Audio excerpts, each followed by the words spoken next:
What movie? I don't know. Is that a movie? It's Shaun of the Dead. It's the intro. Oh, it is. Like walking in. Yeah. Yep.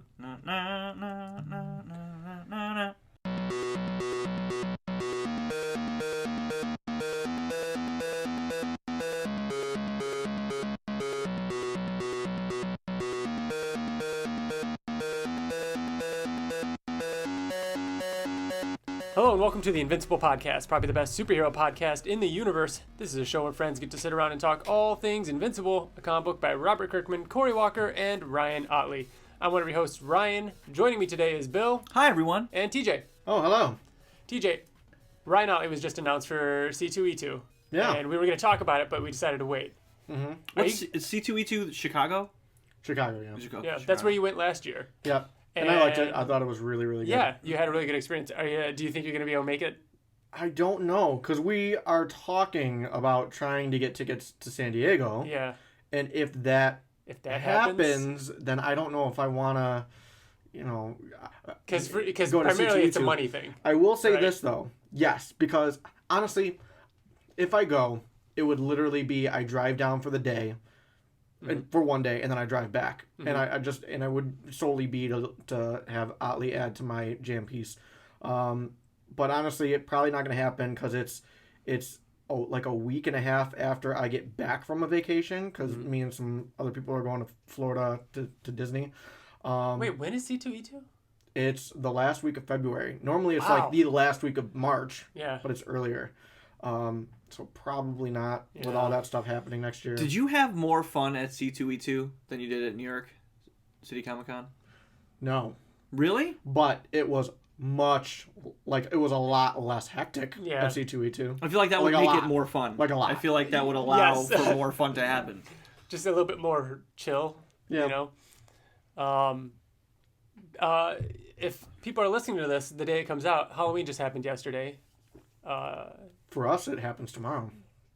Which would be yesterday if you're listening to the podcast. Yeah. Yes. Oh, but you're talking. Yeah. You're talking in yeah. Are you guys got any Halloween plans?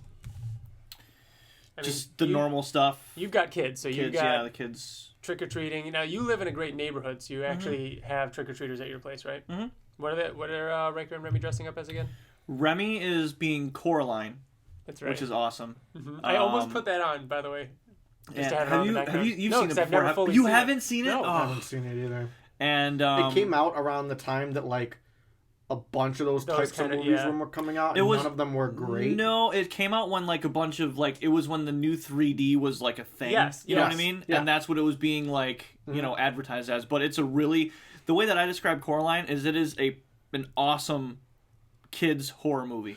When it came out, I remember maybe I'll see that. But then and I thought you said too, that it was just kind of mediocre. But it seems like the kind of movie that would grow on you the more you watch it. Absolutely, yeah. But that's why I feel like I wouldn't. It's not a movie that I would watch multiple times to fall in love with. If I had kids, maybe. Yeah. But. Yeah. I mean, maybe I'll check it out. Yeah. But. And Riker's being Hawkeye. Cool. Which I don't know why. What style Hawkeye? Because he's the best. What costume? Like the Shield version. Where it's just the purple T on his chest, kind of, you know what I mean? All right. Did he ever even wear that in the movies? Or is that more of the comic one, where he has that purple? I think it's the comic. I don't think he really wore that. That's what I mean. Yeah. So that's interesting. Yeah. Has he ever seen that before? That's really random. No. Does he have a bow? Mm-hmm. Yeah. Cool. All you should get the Masquerade V mask. Yeah, the old school. Yeah. So we are... Oh... The Invincible podcast. You can find us over on Twitter, Facebook, YouTube. You can email us at theinvinciblepodcast@gmail.com. We're also on Spotify now. You can find us on theinvinciblepodcast.com. Actually, I noticed that we had a review. We haven't here in the review on iTunes? Yeah, we haven't gotten one in forever. Well, while you're looking that up, can I point out something about you, Bill, that I noticed? I've noticed it for a while, but I've never brought it up. And now's the time, I think. Okay. We are all audio. We don't do any video. Mm-hmm. However, I've noticed that whenever we record the Invincible podcast, you wear an Invincible shirt. And whenever we record Oblivion Song Podcast, you wear an Oblivion Song shirt. Every time, but it is Yes. really often. It's often because I feel like it's every time. my favorite T-shirt is this one, and I always have to wear it with the Viltrum Empire one. And I have to wear it with a hoodie over it because somehow it got snagged on the back, so there's a big hole in the back of it. But that's the thing. I don't have a lot of like casual wear T-shirts. I have like a lot of fucking button-up collared shirts and dress pants because that's what I wear 8 days a week. Yeah.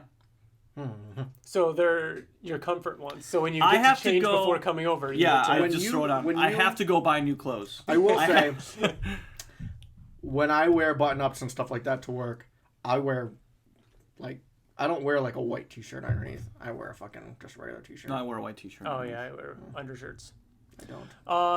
But yeah, we used to, throw it out there in the past to hit us up with some reviews, give us some stars, and it helps to promote the podcast. It helps to have other listeners find it easily.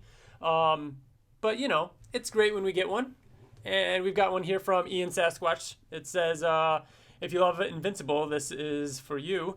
And it says, "This is a must-listen podcast for any diehard Invincible fan. Great interviews, awesome in-depth breakdown of issues, and tie-ins." So there we go. We've got 30 Thanks, reviews. Ian. That sounds like a familiar name. Did he ever reach out to us? Or email? I think he's followed us on Twitter and everything like that. So I've seen his name around. I've seen the name, yeah. So yeah, we are also the Oblivion Song podcast crew. For the first time, we're not releasing an episode at the same time. It's been a while since, not having to do that because we've had them all backed up. So Oblivion Song is what, in 2 weeks? It's 2 weeks, yeah. It's 2 weeks from today. The new episode will be out. Yeah. Yeah, cool. Other than that, let's get into some Invincible related news. We've got.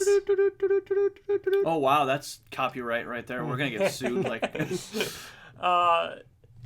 The first thing I wanted to talk about was a video that went out. We actually found it over on Twitter. It's by the Comics Pals. Actually, no.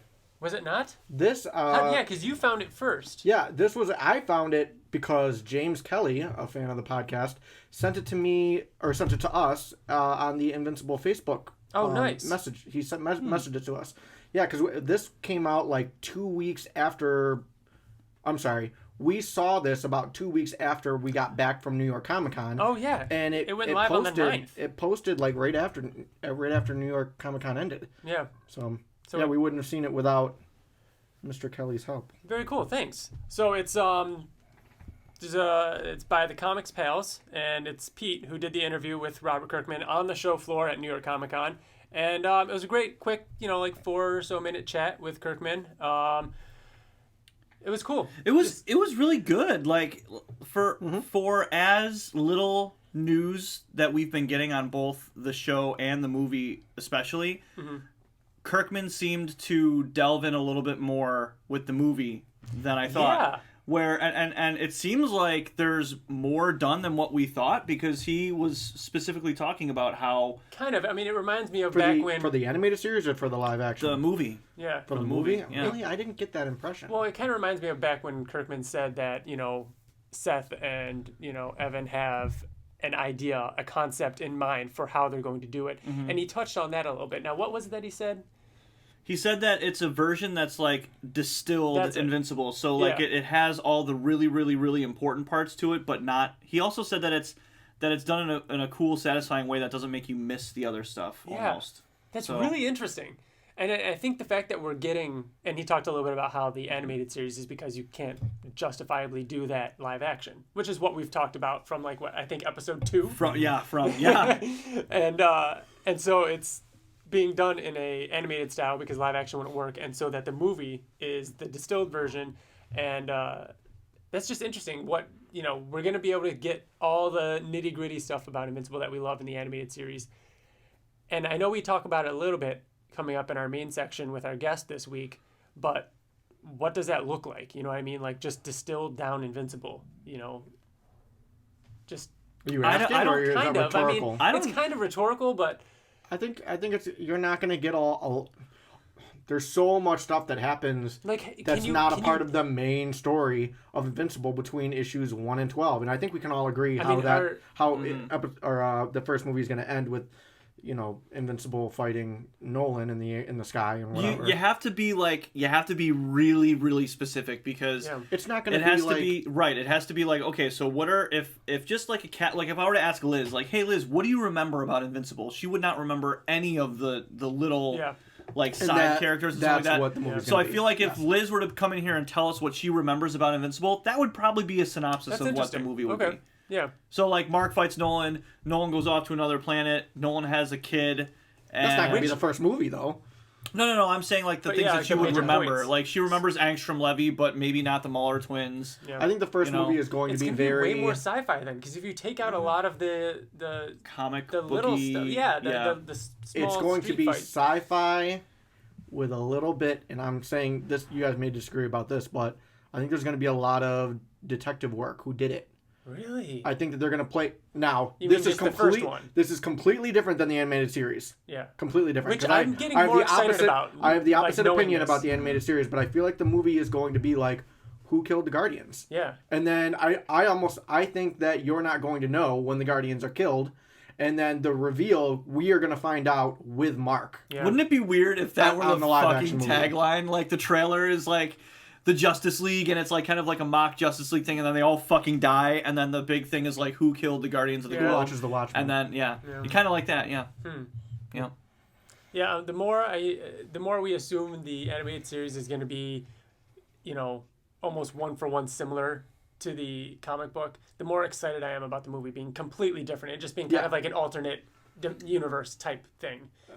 I don't want it to stray from the comic though. I'm okay with it being different, like, oh, let's find out with Mark, make it more cinematic. Yeah. It's gonna stray. Yeah. And I'm okay with it straying a little bit. Yeah. But don't fucking Cirque du Freak it. We talked about Yeah. It could. By the way, talking about Cirque du Freak, I would love to hear if anybody like actually started reading that book series. Riker finished the first 3. And he started book 4. Book 4 is where like and in the same night he started at 7:00 or 7:30. We're like, okay, Riker, go to bed and read. And then usually he'll like fall asleep at like 8:30, 9 at the very latest, which we're okay with if he's reading. You know what I mean? Mm-hmm. He came out of his room at 10:30, like dunk, door opened up. He came out in his underwear. He's like, Dad, I just got to chapter 10. He started like telling me about everything. That's awesome. He's like, Harkit can talk. And I'm like, oh, you met Harkit, that's friggin' awesome, I can't wait. And like Liz was like so mad, and like me and Riker just started talking about the book. But yeah, he read 10 chapters in one night, and he's 8. Yeah. So, and I was telling him, I'm like, dude, get to book 4. Cool. Has he seen the movie? Yeah, he has. But he doesn't even talk about the movie anymore. He doesn't remember? No. Okay, good. No. Back to Invincible, LucaCon is going on in Italy, and there's been some cool photos and such coming out of that. It looks like they're having a blast. Always, right? Man. They're doing... Maybe if we go to San Diego this year, we have to up the game next year and go to Italy. And the moon. I would definitely go to Italy. But yeah, those huge banners that they have set up. They've got, before even Luca started, Lorenzo De Felici posted that Invincible commission for which was fucking awesome. It was awesome. How good is that? It was so good. And then we have the that issue with the variant cover that Ottley did, and then Annalisa Leone, who was the colorist on Oblivion Song, colored it.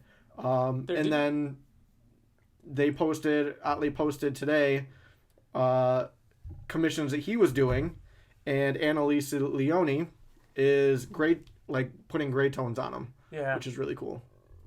Yeah, I love it. We've also got some, Ottley was posting pictures of the hardcover that collects the covers. Yeah, I really want that. Oh, I know. How cool is that? I thought it was so funny when he responded to. I think it was it your tweet? No, it was the Invincible podcast. Right. Well, it was your Spider-Man crying, but either way, yeah. But yeah, he responded to mine and where I said I wanted "You get nothing." Yeah. You get nothing, and then I posted Spider-Man crying in a tub, and he was What did he say? He was just sorry I was hungry or something. He was sorry I was hungry. I was hangry. I was going to say something about, it was probably just jet lag or something, because that was probably around the time that he was flying. Yeah. But yeah, so cool stuff coming out of Luca. And check out either our Twitter for, obviously we've got the video from the Comics Pals, their interview from Kirkman. You can find that on YouTube, or we have all those links on our Twitter along with all the Luca stuff. We're going to jump now to our main topic of the show, which we recorded last week. So for us, it's only going to be a second. But for you guys got like about a half hour or so. We got to sit down finally with Kelsey from the Let's Talk Invincible Twitter account. I'm sure you've seen her posts. If unless you're not on Twitter, in which case I hope you enjoy this chat we had with her. She's a huge Invincible fan, and it was awesome talking about how she found Invincible. It's a completely unique experience to anyone else that we've actually gotten to chat with. But believable and not bullshit. Yeah, you know what I mean? Yeah, definitely genuine. You know, a little bit more about like some of her favorite parts of the comics, favorite characters. We had a good question there about like what kind of commission she would want from Ottley, what kind of stories she'd like to see. Talked a little bit about her fan fiction that she writes based in Invincible. And we had a great time. So hope you enjoy. All right, and here we are with our guest for this episode. We are here with Kelsey. Welcome to the show. Hey guys, nice to be here. Now, if anyone follows us on Twitter, they know who you are. They might not recognize your name. Or your voice. Kelsey, or your voice. But they might, because there's some videos out there. So, you run the Let's Talk Invincible account. Yep, that's me. And on Twitter, you also go by Vince, which is... Tell us why you go by Vince on Twitter. How that happened. It's because a lot of the Let's Talk accounts, when they were a thing, usually had nicknames. And then Ben, who's a friend of mine, his real name's Jacob, but in a chat one time, he just called me Vince, and I just stared at the screen for a few seconds, and I was like, is he talking about me? And then I got it. It's short for Invincible, and I was like, that's my nickname now. And then people just kept calling me that, and so it just kind of stuck. I'll be honest, I didn't get it at first. Yeah, I didn't either. See, that's the thing. Kirkman should have named Mark Vince, because, Rex, and then there's Eve, and... I feel like, has there ever been a time where someone like Rex called him Vince? No, never. Someone in the Pact called him Vince, I think. And he was like, don't call me that. Like or Fire something. Breather or something. It was like... Zephyr. One of them. One of them might have said it, because I could picture it. Like, I feel like I can picture it. I know because Ben was reading the Pact, and he was like, look. Oh, okay. So who's Ben? Ben does he run another Let's Talk, or? Yeah, he did. His @'s Ben Lee Warrior, and he's just a friend who lives in Toronto, and he read Invincible before me, but stopped after the Guardians died because he was mad. And then I got him to read the rest, and we read it together, like, on call, like, trying to, like, sing on the same page. That's and fun. then after that, we were, like, tight. Yeah. So what issue did you start Invincible on? What issue was it? You're going to hate me, but I didn't read it until it was done. Okay. That's cool. No, that's awesome. You're one of the first we've ever spoken to that's actually read it after the fact. In its entirety. In its entirety, yeah. Wow. Did spoiled? Was anything no spoiled waiting month after month? Sorry, what was the question? Was anything spoiled for you before jumping into the series? Yes. I had a vague idea that Nolan every character was. But I didn't really know. I was so, like, surprised by how it played out. And I also knew about issue 110 because that was, like, a thing on the internet, at the time. Yep. So I had that in my mind. But that was also the way it was pitched to me. I knew that Mark was going to be a dad. But that was it. Yeah. Yeah. I never find it too much of a spoiler when people find out that Mark and Eve have a kid or anything like that, because there's still, loops and, twists along the way, obviously, which we're going to get into actually after this when we do our reread for Volume 15. But yeah, you mentioned Toronto. You're in Canada, right? Yeah, I'm in Alberta and he's in Toronto. Okay. So, yeah. Toronto's I'm far away. I'm sorry. Although you did that on purpose. Did you do that on purpose? Did you say sorry on purpose? What do you mean? Exactly. Sorry. I'm sorry. We're very... See, that's what you're... Okay, you're the ones that say it weird. Sorry. No. Sorry. See, it does sound weird. It sounds weird when she says it. No, it doesn't. Yeah. It sounds normal. Sorry. Yeah. You have a ton of snow, right? Or do you not? I did. It's gone now, but it's supposed to forecast that it'll snow later this week. Oh my God. We've had snow in October it always before, does this. Not like you were posting pictures of it like 2 weeks ago or something, and it was feet. It was ridiculous. The Let's Talk Snow account. That's crazy. So you started reading Invincible, what did it add, 2 years ago now?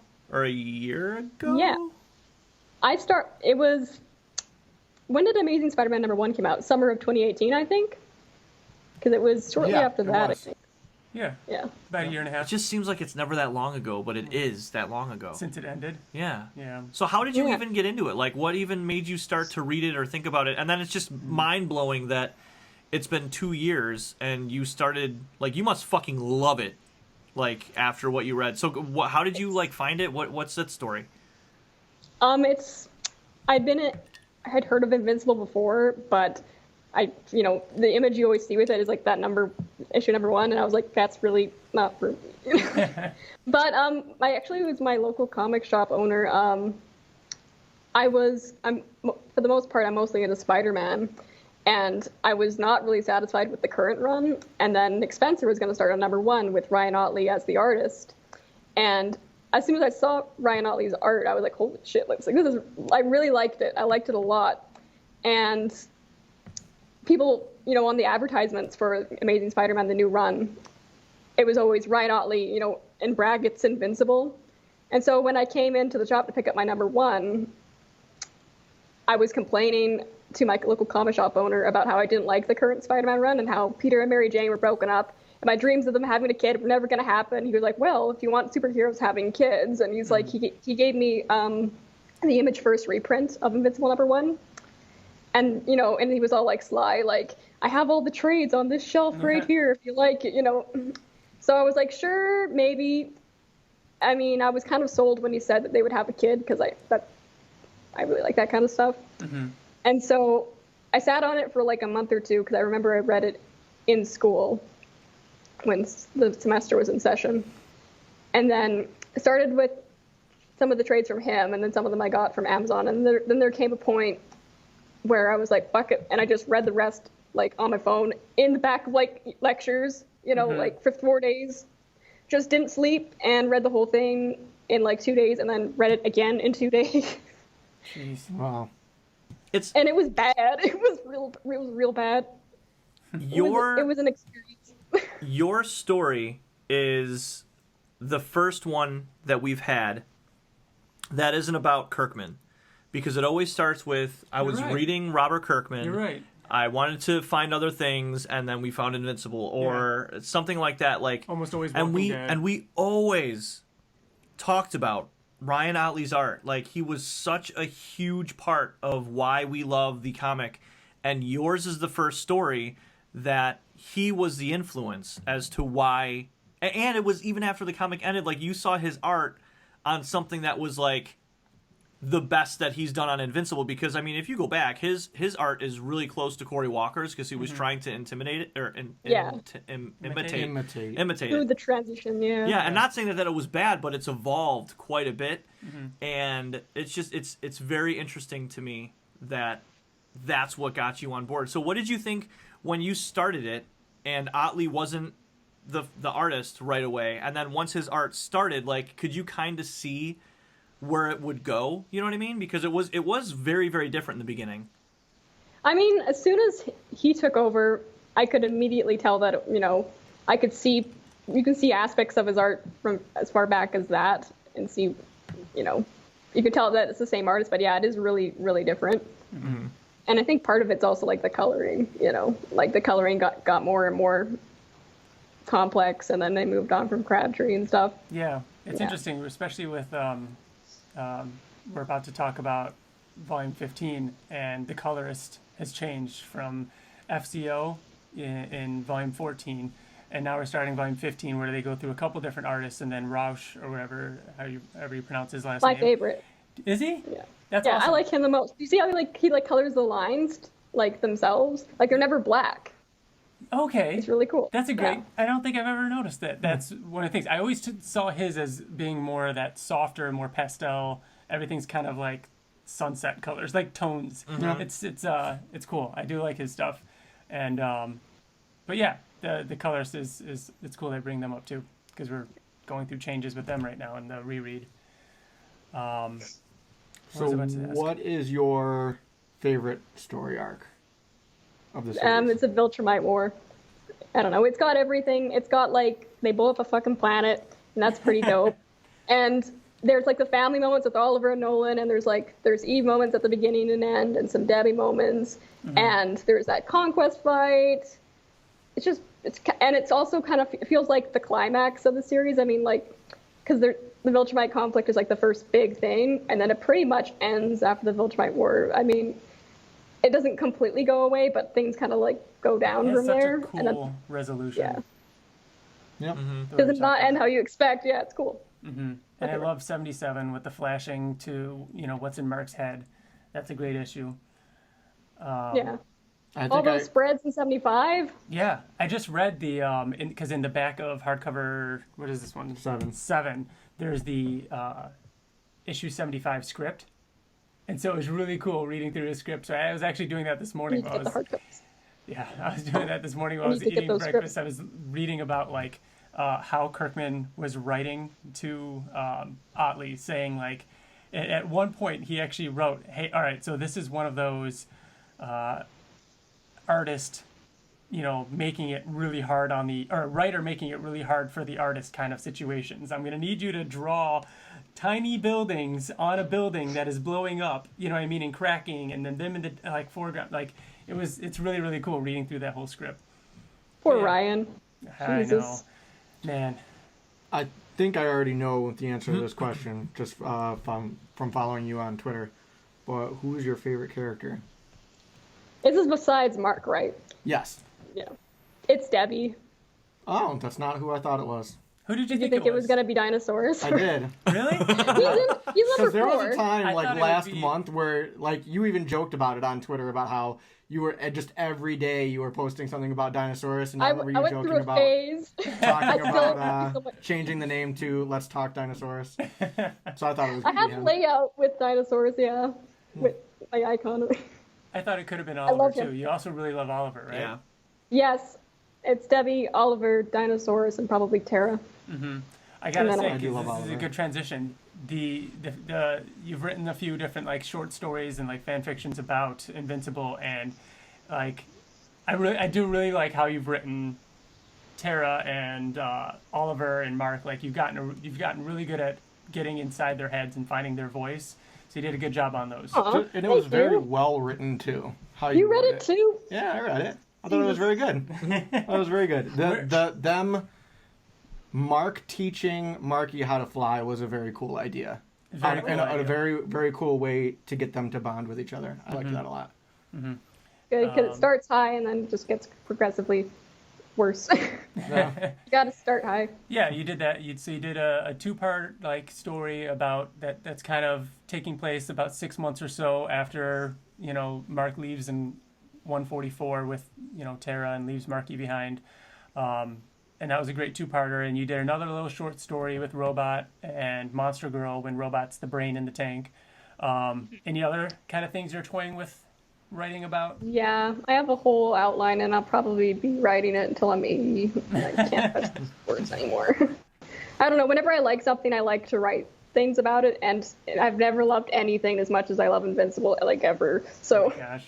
I'm going to be writing about it for a long time. Yeah. What was I about to say? Oh, where is a good how can people find them? What is the website? I always just go I know where to click on it in your Twitter. You know what I mean? Yeah, I need to put a link somewhere, but it's Archive of Our Own, and it's just a site where people can just toss their literature. Yeah. All right, so if they go to that, they just search for what? Take to the Sky or? Right now, yeah, it's the only. If you look under the Invincible tag at the moment, you're sure to find it because there's only 3 fics under Invincible there right now, and 2 of which are mine. So, yeah. Okay. I believe I made my username Vince_a_bull. It's probably what my username was. Okay. So, cool. That's probably the best way to find it. All right. Yeah. What else? Usually go ahead. No, I was just gonna ask. So, have you gone to any cons or like Fan Expo up in Toronto or? Well, that's Toronto. I have gone to local stuff. Oh yeah, you're like. And I've met like Ryan North and stuff. But I actually want to go to Fan Expo to see Ben next year. So if you guys are going, maybe we'll see. I'm trying to save money right now. So. Yeah, I go every year. So maybe I'll see you. So I was gonna ask if you've met Kirkman or Ottley or anything. Oh like no. Probably what would you try. even do? What would you even do? I don't know. I'd probably, I don't know, just give them a book and get them to. I would like to keep creators as far away from my dumbassery as possible. You know, like, I don't know. People tag them. I'm like, I'm gonna have to block Ryan Ottley. I'm gonna have to block Ryan Ottley. There's no other way. Like, I just gotta keep him away. If you could have Ottley draw anything, what would it be? That's a good question. Oh shit! I have so many. Really? What are some of them? You don't Most have to of them like are pick Tara one, and Marky because I just really want an image of them together. Yeah. What was it? Tara and Marky. I just have a lot of like them hugging, them glaring at each other. But I also want to see. I want to see Brian Ottley draw Spider-Man 2099, Miguel O'Hara a lot because he's my favorite Marvel character. And I want to see dinosaurs eating Canslock to continue the Canslock tradition. And that'd be interesting. Dinosaurs eating Canslock. With his giant teeth. Yeah. You know, it'd just be ridiculous. It would be. It'd just have to be like a big tank of them. Just like his mouth wide open. Pouring out. And then I really want to see Debbie hugging adult Oliver because we never see them together except at the funeral. True. With his mustache. Oh, yeah. So here's the bad thing about the podcast is now you're going to see those commissions. That's happened. It's fine. It has happened. I wish there was proof that you came up with the idea. Dude, I fucking did come up with the idea. Of Battle Beast wearing Thrag. Yeah. No. Yeah. No. It was, Oh, wait, was it? Yes. Yeah, it was a Thrag cape. The Thrag cape. Yeah. I saw that one. I didn't... Yeah, was that your idea then? It wasn't. I swear, no, like we talked about it on the podcast, and then like it was 2 months later. 2 months, yeah, it was 2 or 3 months later. He did it at a convention, and it's like, come on, which is entirely possible. Somebody else came up with it. Yeah, but, you know, it's fine. No way I'm gonna be able to do all of these. See, there you go. That's a good way of thinking about it. Yeah. I can't man. The first time we met Ottley was crazy, and having him on the podcast was a ton of fun. And obviously the nerves that went into having Kirkman on the show was probably the nerviest. The most nervous? Even talking about it, see, the most nervous I've probably ever been in my life for anything at all. And then finally getting to see him last month at New York was just weird because it wasn't even that we were nervous. It just kind of like... adrenaline. Just blanked. You know what I mean? Yeah. It was just like, all right, we're here, we did it, this was the goal, and now we're here, now what? And I had nothing. So, yeah, I just kind of froze up. But, yeah. The man terrifies me. Like... It's just overwhelming knowing that all of these ideas that we, like, drool over are just coming from this guy's head. You know what I mean? And what other kind of ideas that he has in there. And that's what's weird about it is that, like, when we met him... he's just so normal, but we have him on this pedestal. That's true because, I mean, the stuff that comes out of his head, is so consistently great that you're just like, how are you this fucking normal, but in the back of your head? Like, is it just in the back of your head? Yeah. Like, where does it come from? So it's just very strange. You'll off his vest and it'll be like Rick and there's just a robot body. Right? Yeah. And it's funny because you're right. And then after talking to him for a minute, every time, whether it's meeting him in New York or... on the podcast, after a minute, it's just like he's just normal. He's so normal. He's so chill, and he's such a blast to talk to. Speaking of Kirkman, and I know that creators are human. Oh yeah. But I just yeah.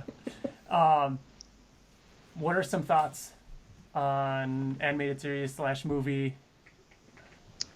I don't know anything about the movie, and it's always funny when people ask me about it because I'm like, they should go to you. So, I don't know. I mean, I have no thoughts about it. There's not much to know. They haven't said anything. Yeah. So. Yeah. I'm preparing for the worst, that it doesn't happen or that it sucks, but either way, I'm interested. I don't know. For the animated series, I'm really excited for it, and I don't really have an outline, but I can't help but think that the last season's going to end on like 50 after the Cecil debacle and even Mark kiss and they're together, and then Oliver peeks in from the window and the titles roll. For some reason, I think that's how it's going to end. You and I are close in our predictions. You're thinking a little bit further, though, right? Compendium, because it ends on like 48. I thought, it ends on 48, but I thought that I think that it's going to end like the Invincible War, where it would because Angstrom Levy, Angstrom Levy. I can't do it. I know, but Angstrom Levy, he brought, I feel like he's going to be a presence in the first season, and the only way to end the season is to kind of cap him off somewhere, which his big finale is the Invincible War, and that's why I'm thinking it would end at 60, and maybe we'd get Conquest showing up, and then the credits roll or something. You're out of your fucking mind. Maybe. You're out of your fucking mind. Way farther along than we think, because I don't know, you can montage the first few issues, I swear, with just Mark, stopping a bomb, bombing the whole plot. science teacher thing, like the Scooby-Doo whodunit, and it's the science teacher. That could easily be an episode. You can do that in 60 seconds. But I feel like they gotta get people interested and get them interested quickly. My thing is, I don't want them to quickly get over to space and then the sci-fi-ness, because some of my favorite stuff is him stopping the B-side villains and Africa and all the relationship stuff and the family drama. An hour an episode. It goes by so quick. It goes by so quick. Yeah. The first 4 issues I can read in an hour. The first probably I guarantee 8 issues I can read in an hour. I guarantee you, one episode though, because that's too jumbled. You know what I mean? You're not going to have that much in one episode. It would be, all those things would be stretched out. I know, but it's going to go quicker. They can slow it down for the Nolan and Mark stuff so that you're invested in that. But Mark being a superhero in general. Yeah. I think that they're going to make, because in the beginning, and if you've listened to the new readers and stuff like that, oh yeah, the new readers are way better than you guys. Fuck you. I'm sorry. Everybody hates not us, because we know Nolan now, you know what I mean? But everybody hated Nolan up until way after he comes back and him and Alan and stuff like that. And I feel like they're gonna it's gonna end with the aftermath of Nolan and Mark fighting. And not long after that, it's gonna end that wait, and they're gonna spend a fuck ton of time making Nolan an extremely likable character. So then when it does flip, it's holy fucking shit, I don't know who this man is anymore. You're crazy.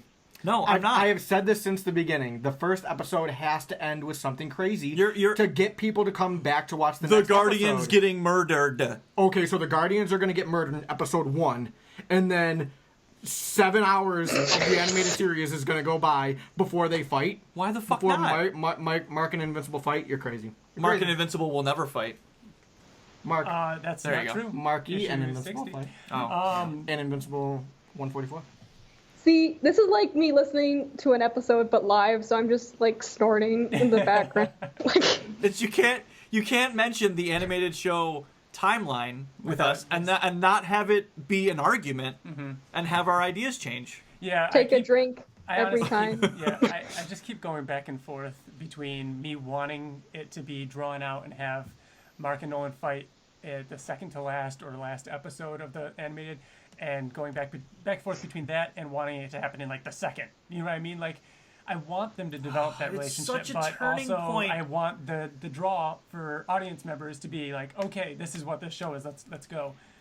And maybe they can. Maybe an hour and a half, maybe 2 hours. They can build that relationship. I have a question. And make it obvious. Why can't they add Sequid stuff in the first season and have that be maybe that's what I'm saying. They can do things to elongate that thing happening, because in my opinion it's they can't skim over it. They can't just make that a mid-season fucking confrontation. It has to be, it's Mark and Nolan fighting. And it can be a fucking 2-episode long fight.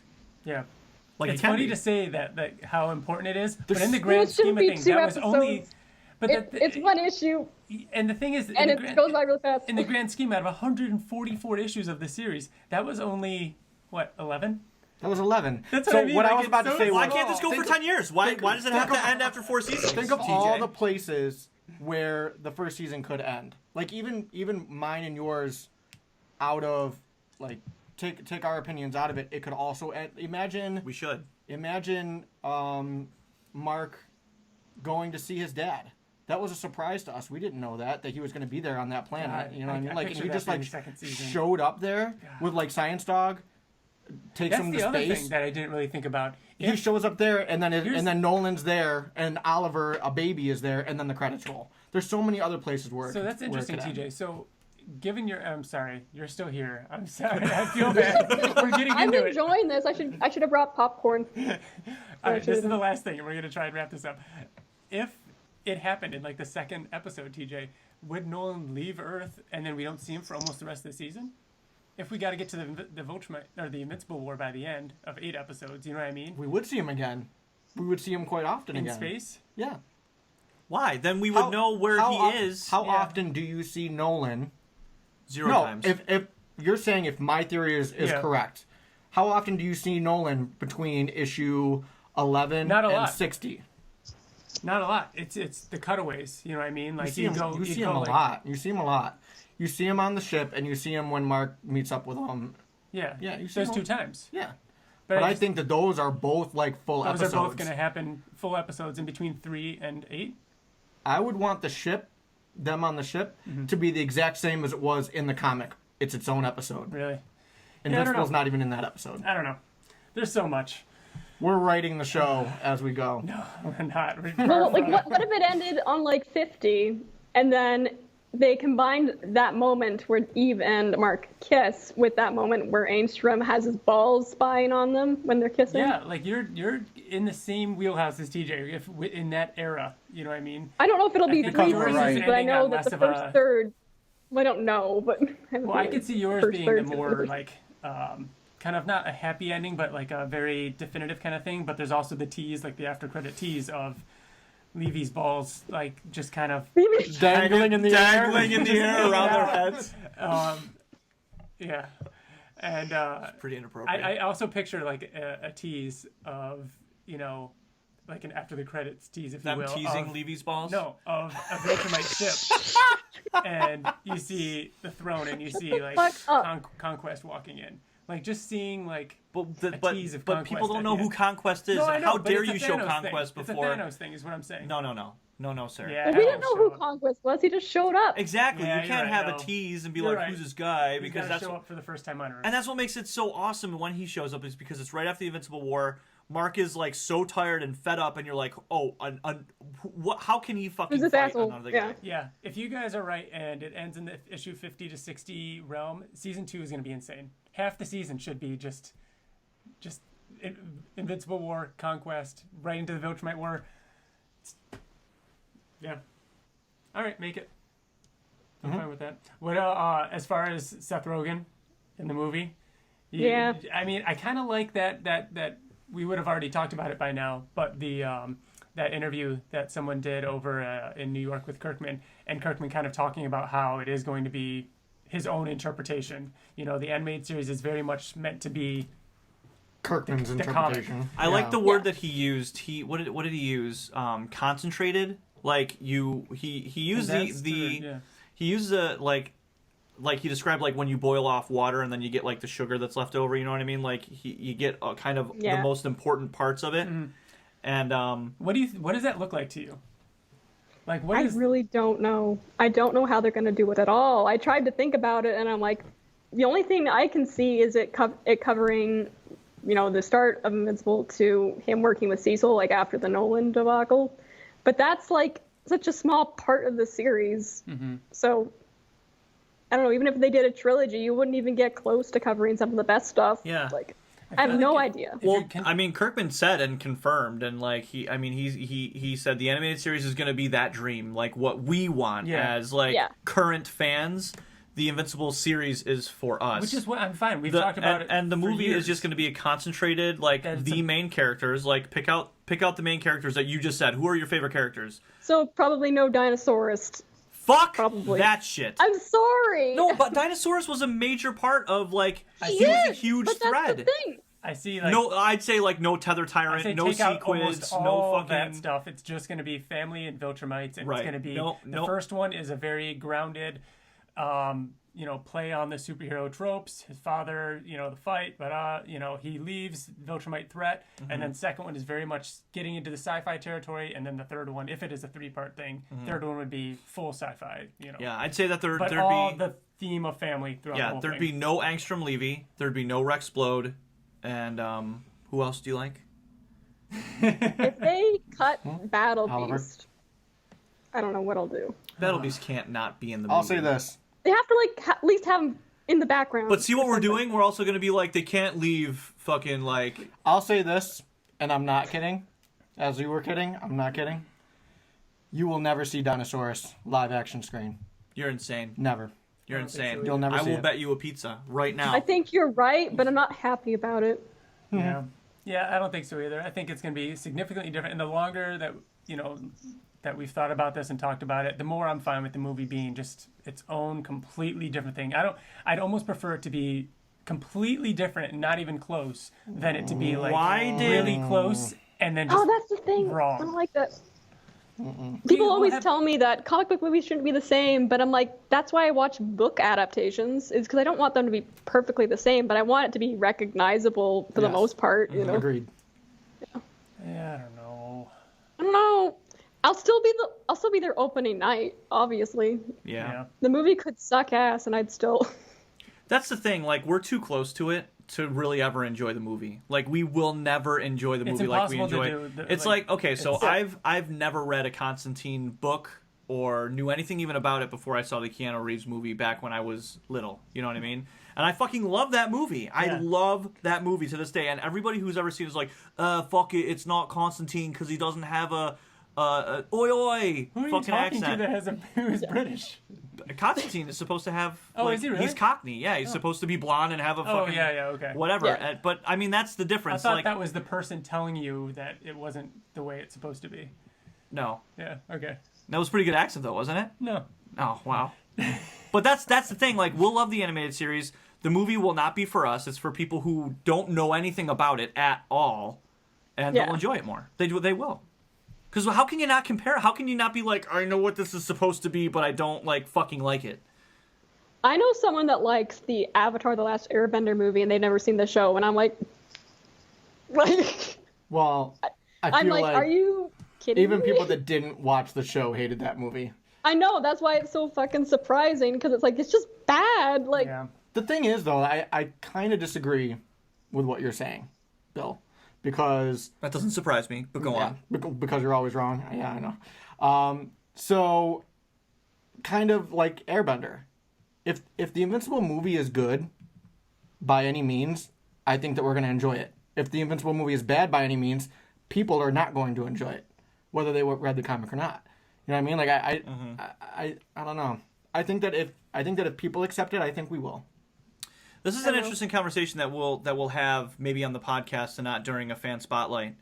But I think that we should try to find other movie adaptations that are adapting like an animated series with a lot of context. You know what I mean? Because I can think of another movie. Last Airbender is a great example because there's like a fuck ton of exposition in that because they just did not have time to make you fall in love with characters like you did over the course of the show. But that's what I was talking about, where I wouldn't want it to be like trying to be exactly like it and then just fill it with exposition. It would have to be. It would have to be fucking like very focused. We'll move on after this, but the one thing that I think of when the movie that's been in the back of my mind this entire conversation has been Cirque du Freak, which is a 12-book-long series, and it was amazing. It was so good. Then the movie came out, and they took all 12 books and tried to condense it into 2 hours by making their own story, and it was trash. It was utter trash. They tried to take the first 3 books and turn it into one movie. No, they took the entire series and put it into one movie. They never went to Vampire Mountain. He never did the trials. They never... Yeah, I know. They took all that stuff out. Yeah. But who was the Vampire King? Oh, yeah, okay. Moving on. So, moving on. Once again, Bill's wrong. Yeah, worst case scenario. Read Cirque du Freak if you haven't. It's great. Okay. I'll add it to my very long list. It's very good. One thing before we wrap it up, unless there's something else, feel free. I wanted to ask you, if tomorrow Robert Kirkman was like, I'm going to write a one-shot in the Invincible universe, and it's going to be about this character, who's the first person you think of? Shit. I guess the first one I think about is Tara, but I don't know if that's right smart answer. as. I think that's got to be it. Yeah, that's my number 2. That would be your number 2? I kind of Marky. I like Marky. Want them to do one-shots about the alternate Invincibles, though, because that would be really cool. Oh, my God. Because you wouldn't have to do a ton, you just have to show what happened would to have been them. different. Yeah. Just like what? But Tara's, first one that comes to mind. The individual alternate ones that get pulled over, just random stories? Yeah, Flaxen one. Emo Mark. I'm the only one that's going to get that reference, but Emo Mark. He's the one who looks always depressed, and he's wearing the Viltrumite uniform, and he's like Spawn. He's who hurt you, baby? Who hurt you? I want to know your story. I like the anything that involves 109 and Mohawk Mark and that whole dimension. Mm-hmm. It's just so cool. I think, you know what, I might agree with you. Instinctually, I would say Tara as well. But I feel like we got a lot of who Tara is as, like, not just her being a kid, but just her, the 5 pages of, like, her growing up and knowing what she stood for and how she was kind of against the Viltrum Empire, like, at one point and did her own thing. Like, maybe something within there, but I would be more interested, to TJ's point, of what Marky was like up to, you know what I mean, and what kind of made him fight Mark. I mean, we know how he became chainsaw. Yeah, like he had the little fox thing. Oh, yeah. That fox is so cute, man. But not only that, but like how he even in the earlier stages, how he became a hero, and kind of in those little years in between him, Mark leaving and him becoming, turning into a hero. I just think it's more, and Tara's my favorite ever, but Marky has he said it, the one line that he said where I was made from hate, like, that's a line, right? I'm not making that up in my head. Oh yeah. Do you know it? Yeah. Yeah, I know what you're talking about. See, I agree, because I think Tara's my favorite Invincible child, by far the superior Invincible child, but Marky's kind of more interesting. That made me feel bad for Marky. Saying that, I thought he was a real, like, he's listening, like, don't listen. The thing is with Marky, though, is that I really liked Marky a lot, but I feel like we got so much of Tara, not so much of Tara, but we got a lot of Tara, and we got like a couple issues of Marky, not even. We got 2 issues of Marky, so yeah, I wanted more of Marky because I felt like there was more to give with Marky. Yeah.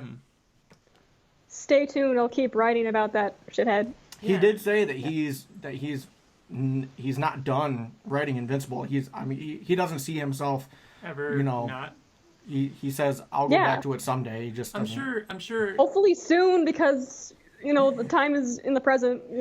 I think Kirkman is less likely to, write stories that, like comics, while he's writing the animated series and talking about the movie. Like, he's constantly thinking and writing Invincible, just stuff that we haven't seen yet or can't see yet. So, you know what I mean? Marky is what I want, but I do think that if Kirkman were to ever go back, it would not be with any of the characters that we mentioned. Really? It would be with, like, side characters.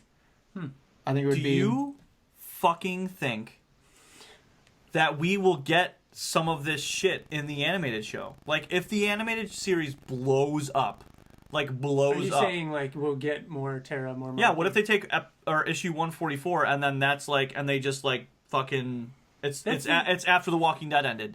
That kind of feels like blasphemy, but it does sound interesting. But it kind of feels like blasphemy. It's not in the comic. If it blows up, I would want the Astonishing Wolfman. I would want Tech Jacket. God. I would want Guarding the Globe. The Astounding Wolfman. Astounding Wolfman. I always say it. Did you say? I do it too. It's fine. By the way, it's not pronounced Cecil or Cecil. It's pronounced Kekil. Just so you know. Oh no! I'm just kidding. What is it? Kekil. Kekil. You sound like a seagull. Kekil. What of the spinoffs do you like most? I like Tech Jacket the most. Nice. It's not a spinoff. What do you mean it's not a spinoff? It's its own thing. How dare you? Fine. A spinoff would be like guarding the globe, or all right, tie-ins, not spinoffs. I kind of use them interchangeably. Okay. Yeah, it ties into it. I'm still not down Astounding Wolfman. I'm sorry. I'll get back to it. I really like it. I love it a lot. I think it's my second favorite so far. Oh, and you haven't finished it? Busy. Oh my God. No, yeah, you were tweeting about your. I was live tweeting it. I'll have to finish that. You were more than halfway, weren't you? I was on like issue 18, I think, when I stopped. So you're almost done. She got to some shit with Chloe because there's only 25 issues. Yeah, after the Chloe thing, I got busy, and also it kind of just didn't feel as I was like really invested in the Chloe plot. And I think where you are right now was probably where Kirkman and like Howard were like, all right, sales might not be where they need to be. Let's develop an end. Let's announce it's going to end at 25, and then all roads lead to 25. You know what I mean? So you're like right there. So you got to get it. That's a lot of the stuff with the Elder too, right? Like if I remember correctly, where it starts to delve in more there. Yeah. The Elder just fucked off, if I remember right. Mm-hmm. So don't know what's going on with him. Cool. All right, we went on a tangent there. Trying to think if there's anything else we want to bring up. Is there anything you want to bring up? I want to go back to that question you asked me about if there was a one-shot. I really think, why not do both siblings? Why not just do an Invincible Siblings miniseries or something with Murky and Tara bonding? Because I want that.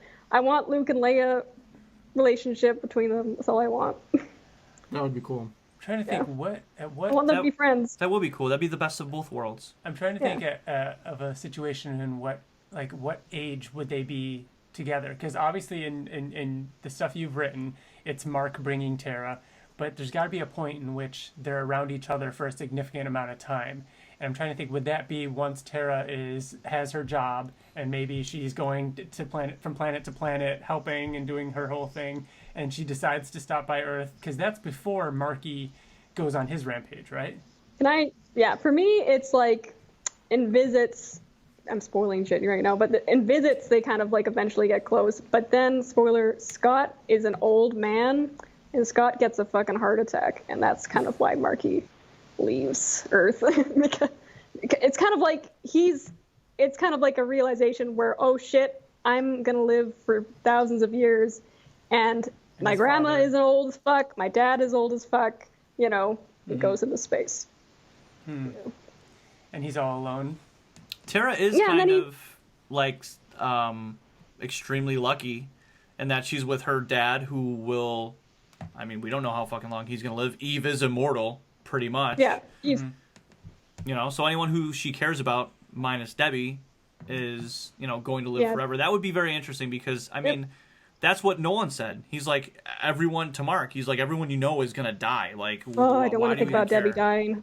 And that's an interesting contrast, what you brought up, because of comparing Mark to Marky, and the fact that Mark had his father for a really long time, and he lived, even though he did end up dying, Marky having to deal with Earth Dad dying and everything, and not having anyone. Meanwhile, Tara and Mark are surrounded by, kind of an era of peace as they rebuild and live forever. Yeah. Marky's surrounded by death and things fading away. That just doesn't play into. He has his sister, but maybe. Oh, you're right. Is that enough? But her name is Molly, I think. Molly, yeah, I think it is Molly, and she is a Viltrumite, isn't she? She's as much a Viltrumite as Marky is. I always forget about her. Yeah. Huh. I really wanted to know what her costume would be like, but in my headcanon, I think if she would have been important, he would have shown more of her. So I don't really think she's into the whole superhero thing. Yeah. I think there would have been like a throwaway, I don't know, I wish I can write more. I mean, there's so much there. You know, it's so we can just keep talking and theorizing about all the different stories and headcanons that we can make up along the way. It's just really fun. I love doing that. I do that with Ben all the time. Yeah, that's the best. I need to record some of the shit we say because it's really some of the things we talk about. Like, I don't remember if he remembers this, but one time I was talking about that Viltrumite sperm line, and I was like, in my mind, I just see these little sperm with like these giant flowing mustaches behind them, like, just like, stay home. we say some pretty terrible stuff. I should really record some of that. There should be a list of all the headcanons and stuff like that. Just things that we accept as truth, just like Space Racer. That Darkwing thing you told me. Yeah. I've told TJ some of that. I haven't told Bill any of that yet. I have my own headcanon when it comes to Darkwing that I've been working on.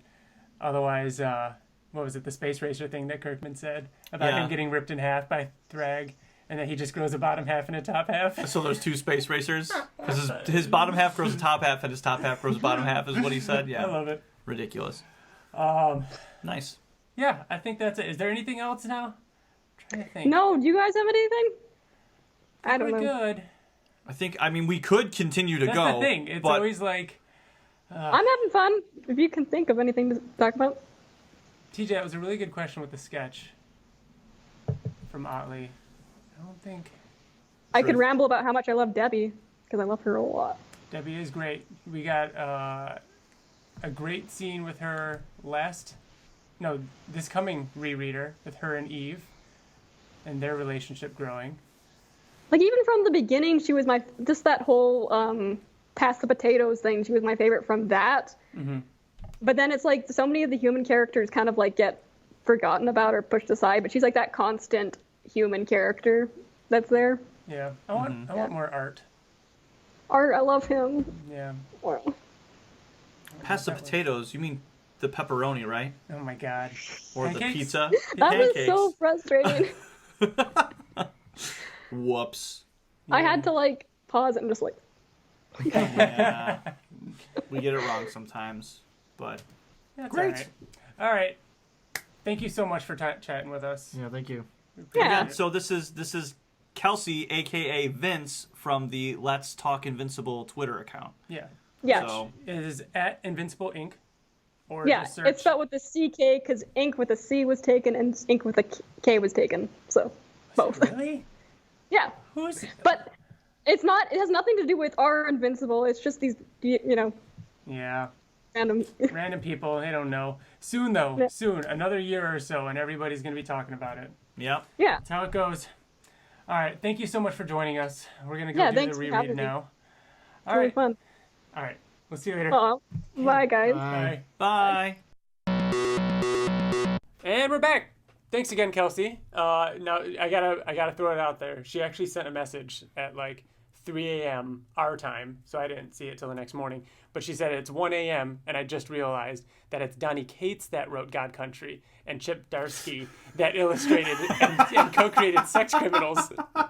So I just pictured her sitting there like in the middle of the night just. And then it hits her. Like Kevin McAllister's mom forgetting, Kevin! Exactly. But no, that was a lot of fun chatting. We're going to go on now to our Invincible reread. This one is volume... Jesus, are we 15 now? Volume 15. Yep. Get Smart is the name of that trade. I don't have that trade. Oh, Ryan! I know, I only had up to 13. I know. I planned on getting the ones I was missing as we went along, but I've got them in hardcover and compendium form and digital and whatnot, so we're covered. So this is, though, Volume 15, Get Smart, collects issues 79 to 84. There's 25 volumes, right? We're 10 months away from finishing this comic. 10 more of these. Only a year left? For some reason, it doesn't seem like that seems quick. I mean, I guess so. I don't know. And you know what? In normal time, but in podcast time... that's what I mean. In podcast time, only 10 episodes. Like, you know how like when you're an adult and time goes faster because like you're like each week is, at the end and stuff like that? podcast time is the same thing. It's like, holy fuck, it's been a month. Yeah. Like, we're on episode 77. Yeah. Right? Yeah. No, 77. Are we? Unless I didn't change that. Maybe we're 78. I don't know. Look at your phone right now. It'll say. I'll correct it later. So, issues 79 to 84. We have officially seen the exit of FCO, except for some covers that he's got coming up. And we've got 3 issues that are colored by Nikos Koutsis, and then the rest after that is John Rauch for a while. But it's just cool kind of seeing the difference in colors as we go forward now. So issue 79, again, I was talking a little bit about Twitter about this cover. I really like this cover because of all the Easter eggs in it. Mm-hmm. We've got Science Dog, which is, I believe, the toy that Mark had when he was a kid, right? Oh yeah, probably. Or no, maybe no, he was playing with an action figure. Yeah, it was just an action figure. So we got Science Dog, Cars. Yep, Lightning McQueen. I like the grizzly shark sea bear. And Sea Bear, yeah, which reference. Is creator owned by Ryan Ottley and fucking Ryan Ottley. Who else did it? Sea Bear was. Yes. Why we're both. Howard. Yes, Jason Howard. Jason Howard did. Jason Howard what? did Sea Bear. Yeah. Did he really? They did it together, and then Ottley his... carried on Grizzly Shark alone. Oh. Yeah. Oh, okay. Wait, so Sea Bear was its own, or Grizzly Shark was its own thing? Grizzly Shark was all Ottley, and Sea Bear was all Jason Howard. Yeah, they did but they did one volume together with both of those characters. I see. Yeah. We've got the misleading cover with Eve, and the Abraham Lincoln bust. Lincoln, yep. So yeah, lots in this cover. Because Immortal is sitting there on the couch. Yeah, lots in this cover with. Now, I remember this is also a tease back in the day, which I forgot to bring up. That their child, their kid. This could have been their kid. I completely forgot about that. That's what He's wearing blue and yellow. Yep, so misleading. You're right. It doesn't show his face. Yeah, it doesn't show his face. It looks kind of like hair. Mark's hair. Yep. Yeah, and them looking at him like this could have been, because at this point you wouldn't have known. I mean, we still didn't know what happened to the baby. So, issue 79. I remember thinking like crazy shit, like Eve gave it to them to like raise or some shit like that. Like when we saw this cover. Mm-hmm. It starts with Mark going visiting with Art. Art, is saddened to hear that his dad hasn't come to visit yet. And then Mark kind of awkwardly asks, because he doesn't want to offend Art. He wants his suit back. Yep. So we're back to the fingerless gloves and the knee pads, which is the best version. This right here. The fingerless gloves is the best version of like fingerless gloves, knee pads, and everything. So the original version. Yeah. So, I like the fingerless gloves. I prefer that, but I don't care much for the knee pads. Yeah, I get that they I like seeing like him climbing through the window on this next page. Like I like seeing that. I don't know. It's just kind of it's different looking. You know what I mean? It is weird. It doesn't make sense, but I kind of like it. And when I think about favorite costumes, for some reason I always love black and blue though, just because some of the favorite moments from this series was black and blue costume. So yeah, we got Mark showing up at Eve's house, her asking if the skirt makes her butt look bigger. Mark excitingly saying yes, looks and then amazing. saying he's not excited for her to lose weight. Mm-hmm. I love this page too. These 2 pages of. It's kind of just showing off his that he's back in the old suit, and he's like happy to be back and back in the swing of things. He's kind of enjoying himself. Fighting all these B villains. All right, so TJ, who are the B villains from left to right? You just want to know if he knows that one. Go. I don't remember. I don't know the first one. Oh, man. Who was it, Bill? I would get you both. Is that Furnace? Is it Vault or Furnace? That's Furnace. Furnace. Yeah. And then it's obviously Furnace? Kursk. Kursk, I know. Doc Seismic. Insomniac. Yes. TJ, did you know that one? I wouldn't have known. The fucking giant. And then the elephant. Yep. The only ones is Insomniac, and then the first one. Insomniac is from. He was the fucking Best Tiger issue. It was. Because he was talking to him. Because remember? God, it's so good. And that's when he doesn't he like lobotomize him? Yeah. With his gun. Yeah, He shoots. Fucking best Tiger. So good. He's the best. He's the best. Tiger. Mark shows up in a humorous scene with Eve and Debbie just chatting. At one point, Debbie drops that Mark is what, 20? No, wait, how old does she say he is? She says you turned 20 while you were away. Yeah. So we got an age for Mark. Well, Mark, this scene is pretty much. Mark doesn't like that they're like friends. Friends now. That Eve and Debbie are friends. Mm-hmm. Which is and talk funny. while he's like not there. Yeah. They built a relationship while he was gone. Yep. Nolan walking through the Pentagon, getting glances with Cecil, commenting that he really can't be there.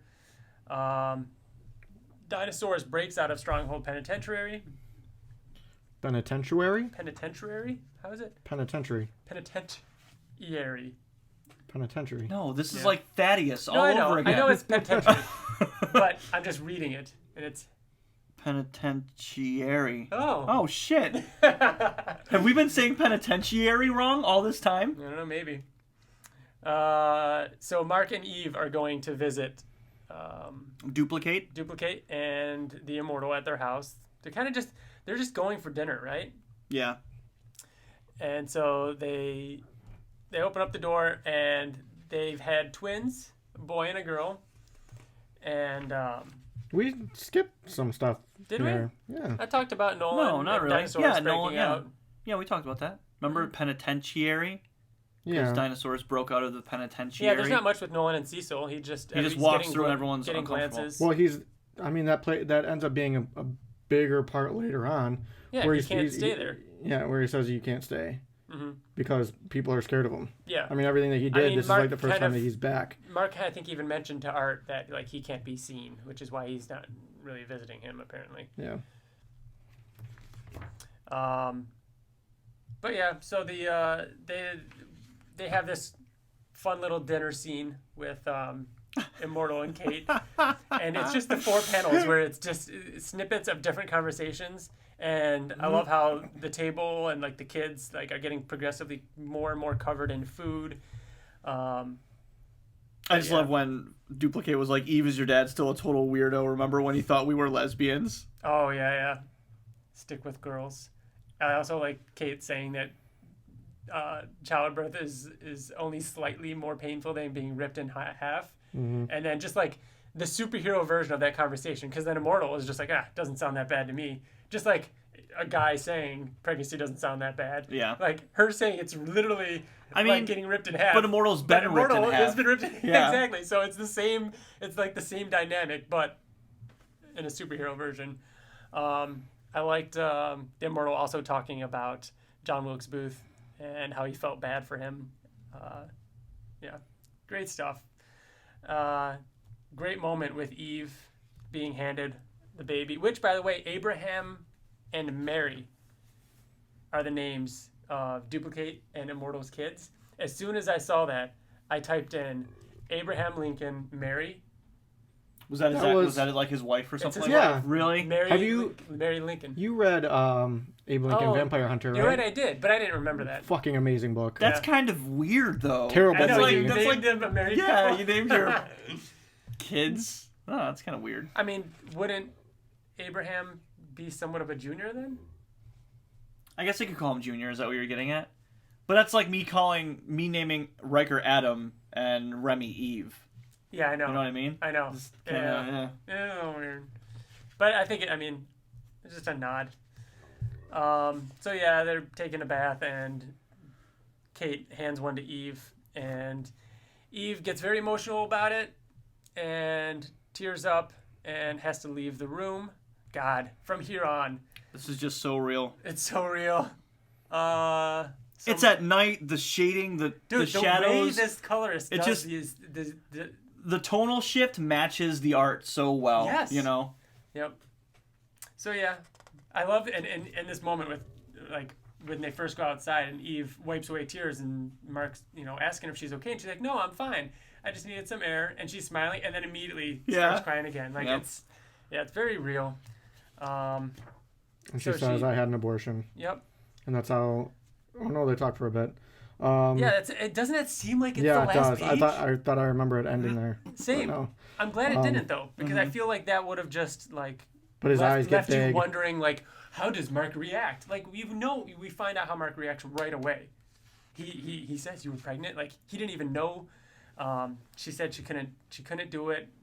She was all alone. Yep. She had to make a decision, and she's regretting it.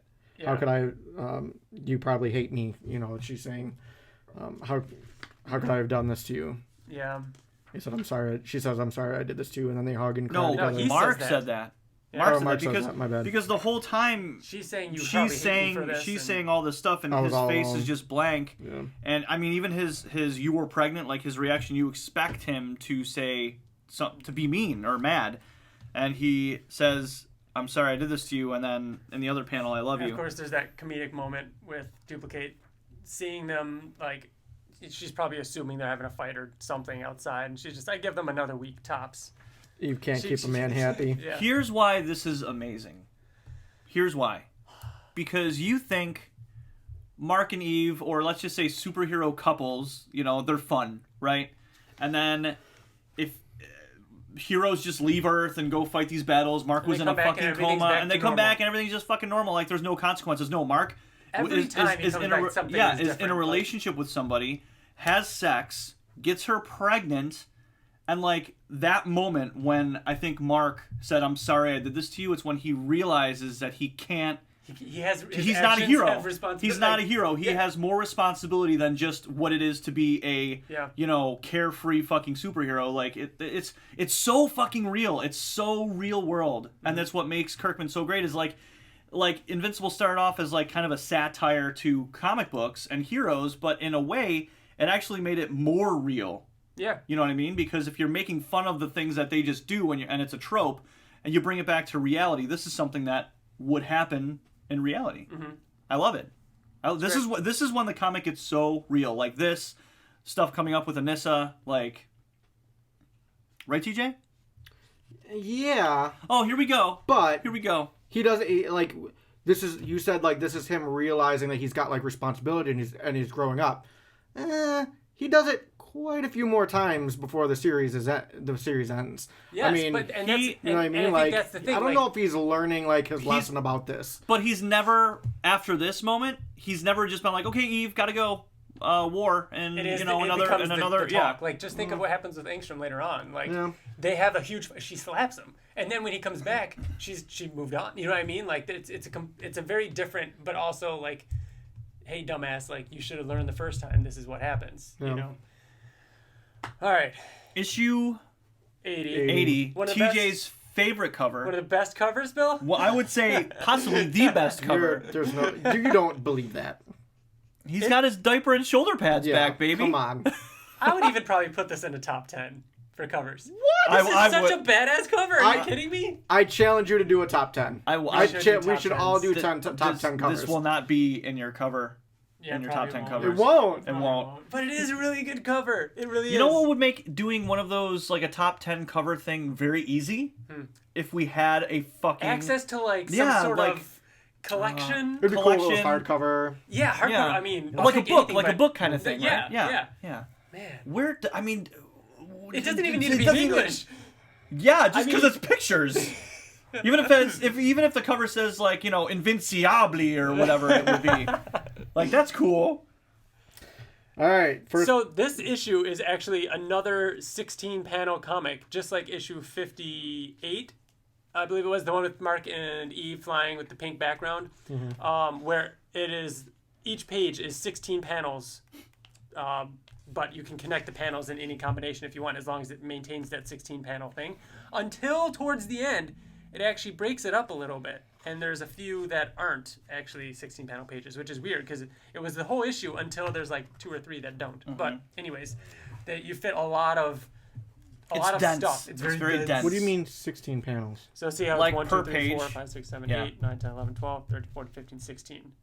See what I mean? Like how even though that's one panel right there, it can be broken up into equal parts. It's not actual like 16 pictures. It's just no. It has to be those 16 panels, but they can be added up. Like this could have been one whole panel right here. Even though that's one picture, it's just 3. It still counts as those 3 spaces. It's just symmetrical. Yep, it all fits in that. See, makes it very dense.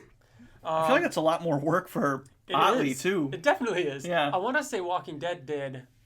Was it like All Out War or one of their like big events was all that. It was packed. So this issue starts out with Mark and Eve coming home and Nolan and Debbie. They basically. I love how Mark says, "Wait a minute, are you guys back together?" And then you get this one panel with Nolan like goofily smiling and like yes, and Debbie's like, "We're still working that out." Yeah. But she's leaving with him. Yes. So he, like we were talking before, Nolan, we know that he can't stay on Earth. All the destruction that he did, and everyone on Earth heard his conversation with Mark, and knew that he was evil. So he can't stay on Earth. So him and Debbie are going to be leaving. Debbie wants to see Oliver too, right? Yeah. Yep. Mm-hmm. So Mark's like, "When are you guys planning on leaving?" And then the ship takes off. Yep. TJ. So Eve and Mark talk about how they're going to, move into their parents' bedroom, change the house out. She's moving in. And I love how there's just the humor. This trade has a lot of great moments with Eve.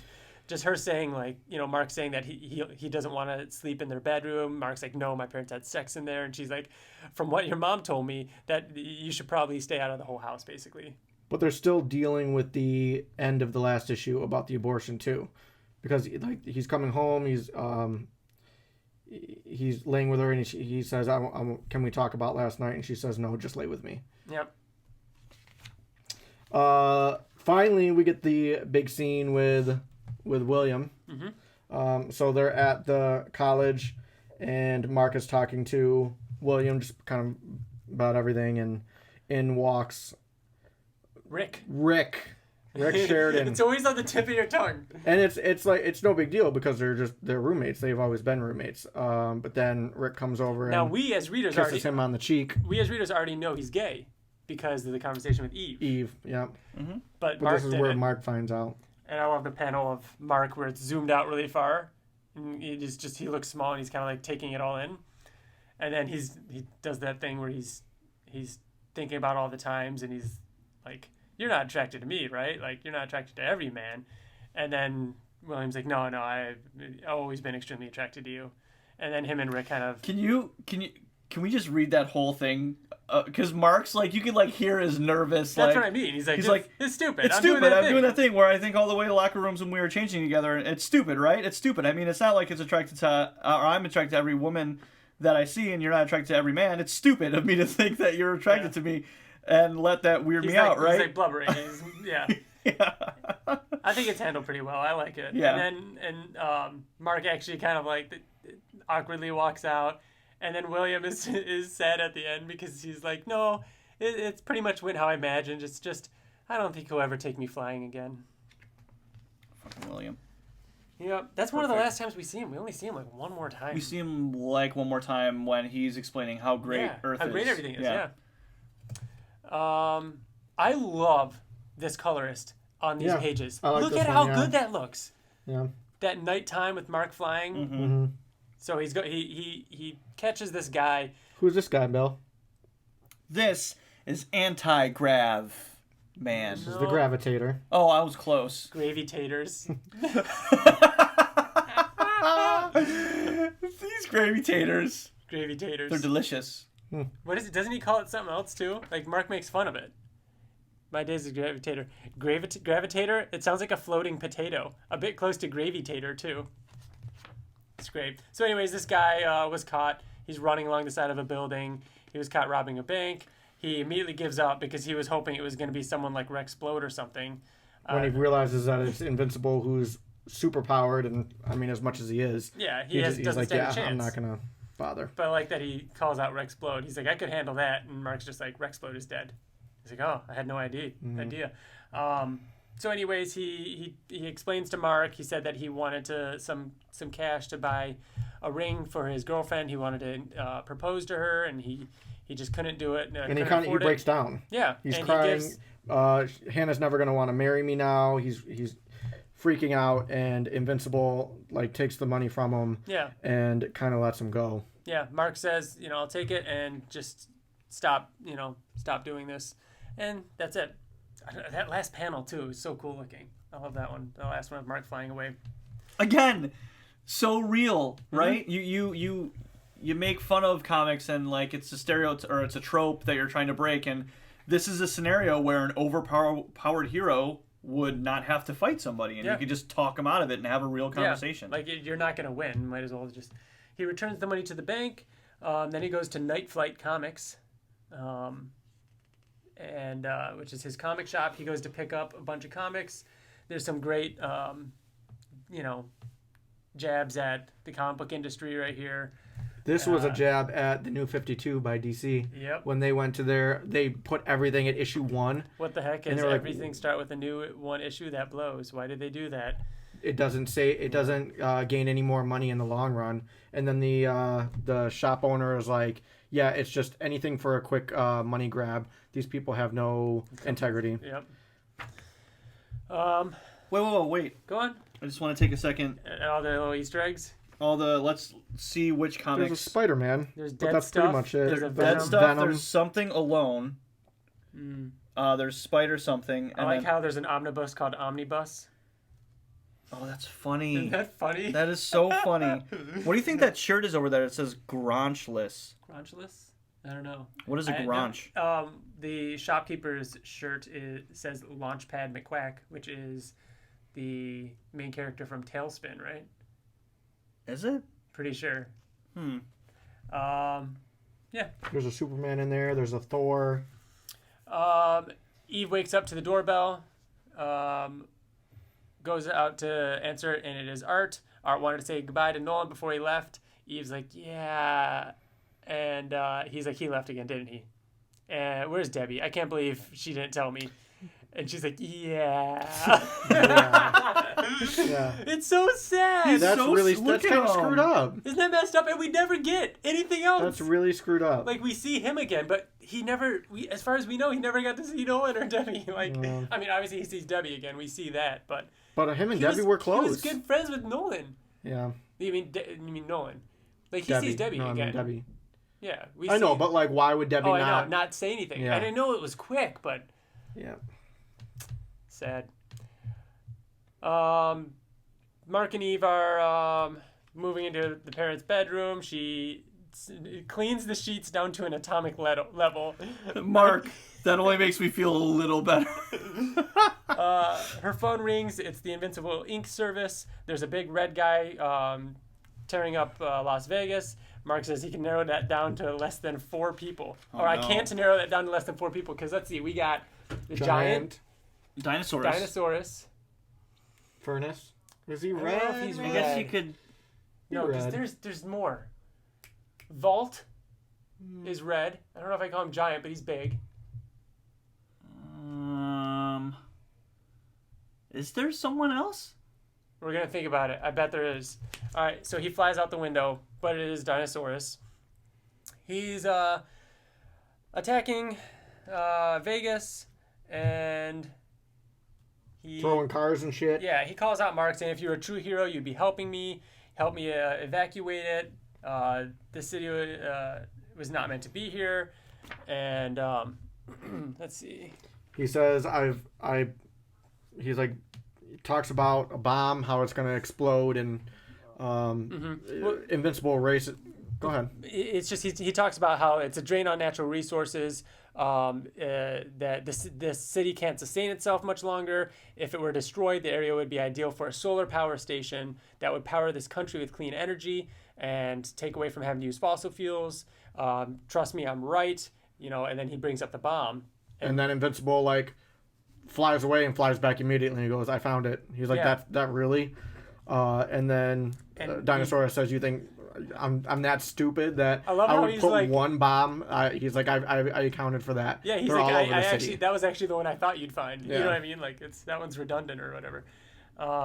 So my plan was to evaluate myself as well. Evacuate myself as well. There's still so much good I could do. A pity, and then this was an explosion. Crazy. Yes, this was fucking crazy. Double page spread of Las Vegas just exploded, being annihilated. It exploded so much, and there was so much that it turned the ground to glass. This was such a great time to be reading week to week or month to month, and just this was a period in our reading of Invincible where we were so excited to be like, did you read the new one yet? Mm-hmm. Dude, did you read it? Like, yeah, I love it. I love the colors of Mark in that smoke and what remains, and he's naked on a sea of glass at the end of the issue. 81, cool cover. This one's probably my top 10. This is a cool cover.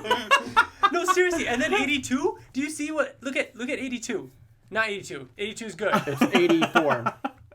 No, I missed it. No, it's 83. Look at 83. I just tweeted about this earlier tonight because I was going through and looking through this issues again. Yeah, Tether Tyrant. Look at the angle on this. Yeah. Like that first person and like his fingers being all long, like the way the Tether Tyrant's tethering, like his face. It's so good. The size of his hand, the city in the background, the colors. This is FCO as well. So good. So are all these covers right now. But yeah, this Powerplex cover's great. So yeah, it's a news article or a news report talking about how the city was completely obliterated. It's now a sea of glass. It was the villain known as Dinosaurus. Mark wants to turn the TV off. We've got Britt, William, Cecil all watching it. The reporter then gets the what? She learns new information that Invincible. Yeah, she is updated that Invincible was in fact there. You turn the page and it's Powerplex, like full page. What? So this is interesting. Yeah. Did we know that he joined? Powerplex joined the what team is this? Come on. This is. I know this. Hold on, the Actioneers. Yes. Fuck out of here. Yep. I know Wolfman. Shut up! You know fucking shit. Wolfman. You know shit about shit. Wolfman. What kind of Wolfman is he? Want to hear a? Here's a Astounding.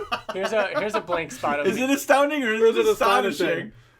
How do we always forget this? It's astounding. You don't know. It's the astounding. You didn't know either.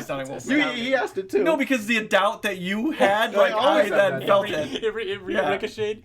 So here's one. It ricocheted. Here's one area where I'm not the best at. Their names. I know Mecha Maid. Yep. That's the easy one.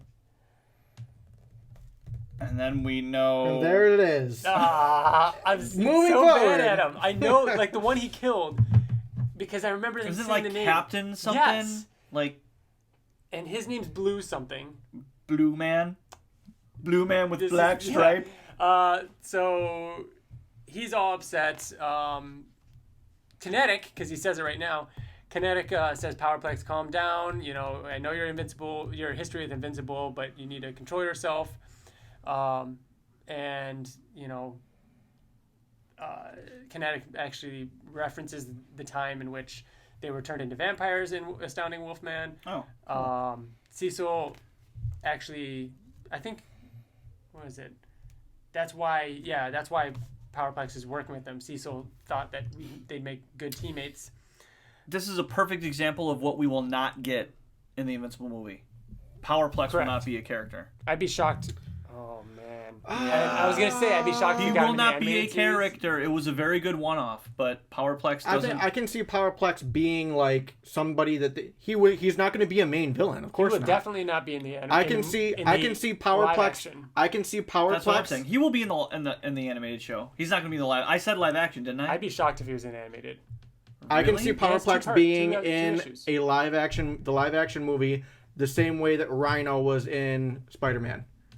Quick. Okay. Just super quick. Yeah, but you can say that about anybody. Right, but I think that he's he's probably the biggest B character, I feel. One of the bigger ones. I completely disagree. Who would other B characters be?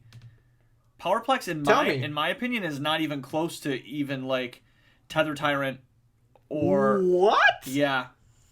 You're fucking crazy. Tether Tyrant is way more like integrated in this comic. You think you're insane. You're insane. What? Powerplex is in 2 fucking story? issues. He's in more than 2. What about it? He's in more than 2. I think Powerplex's story is way more impactful than anything Tether Tyrant is involved in, but Tether Tyrant is in more. Right.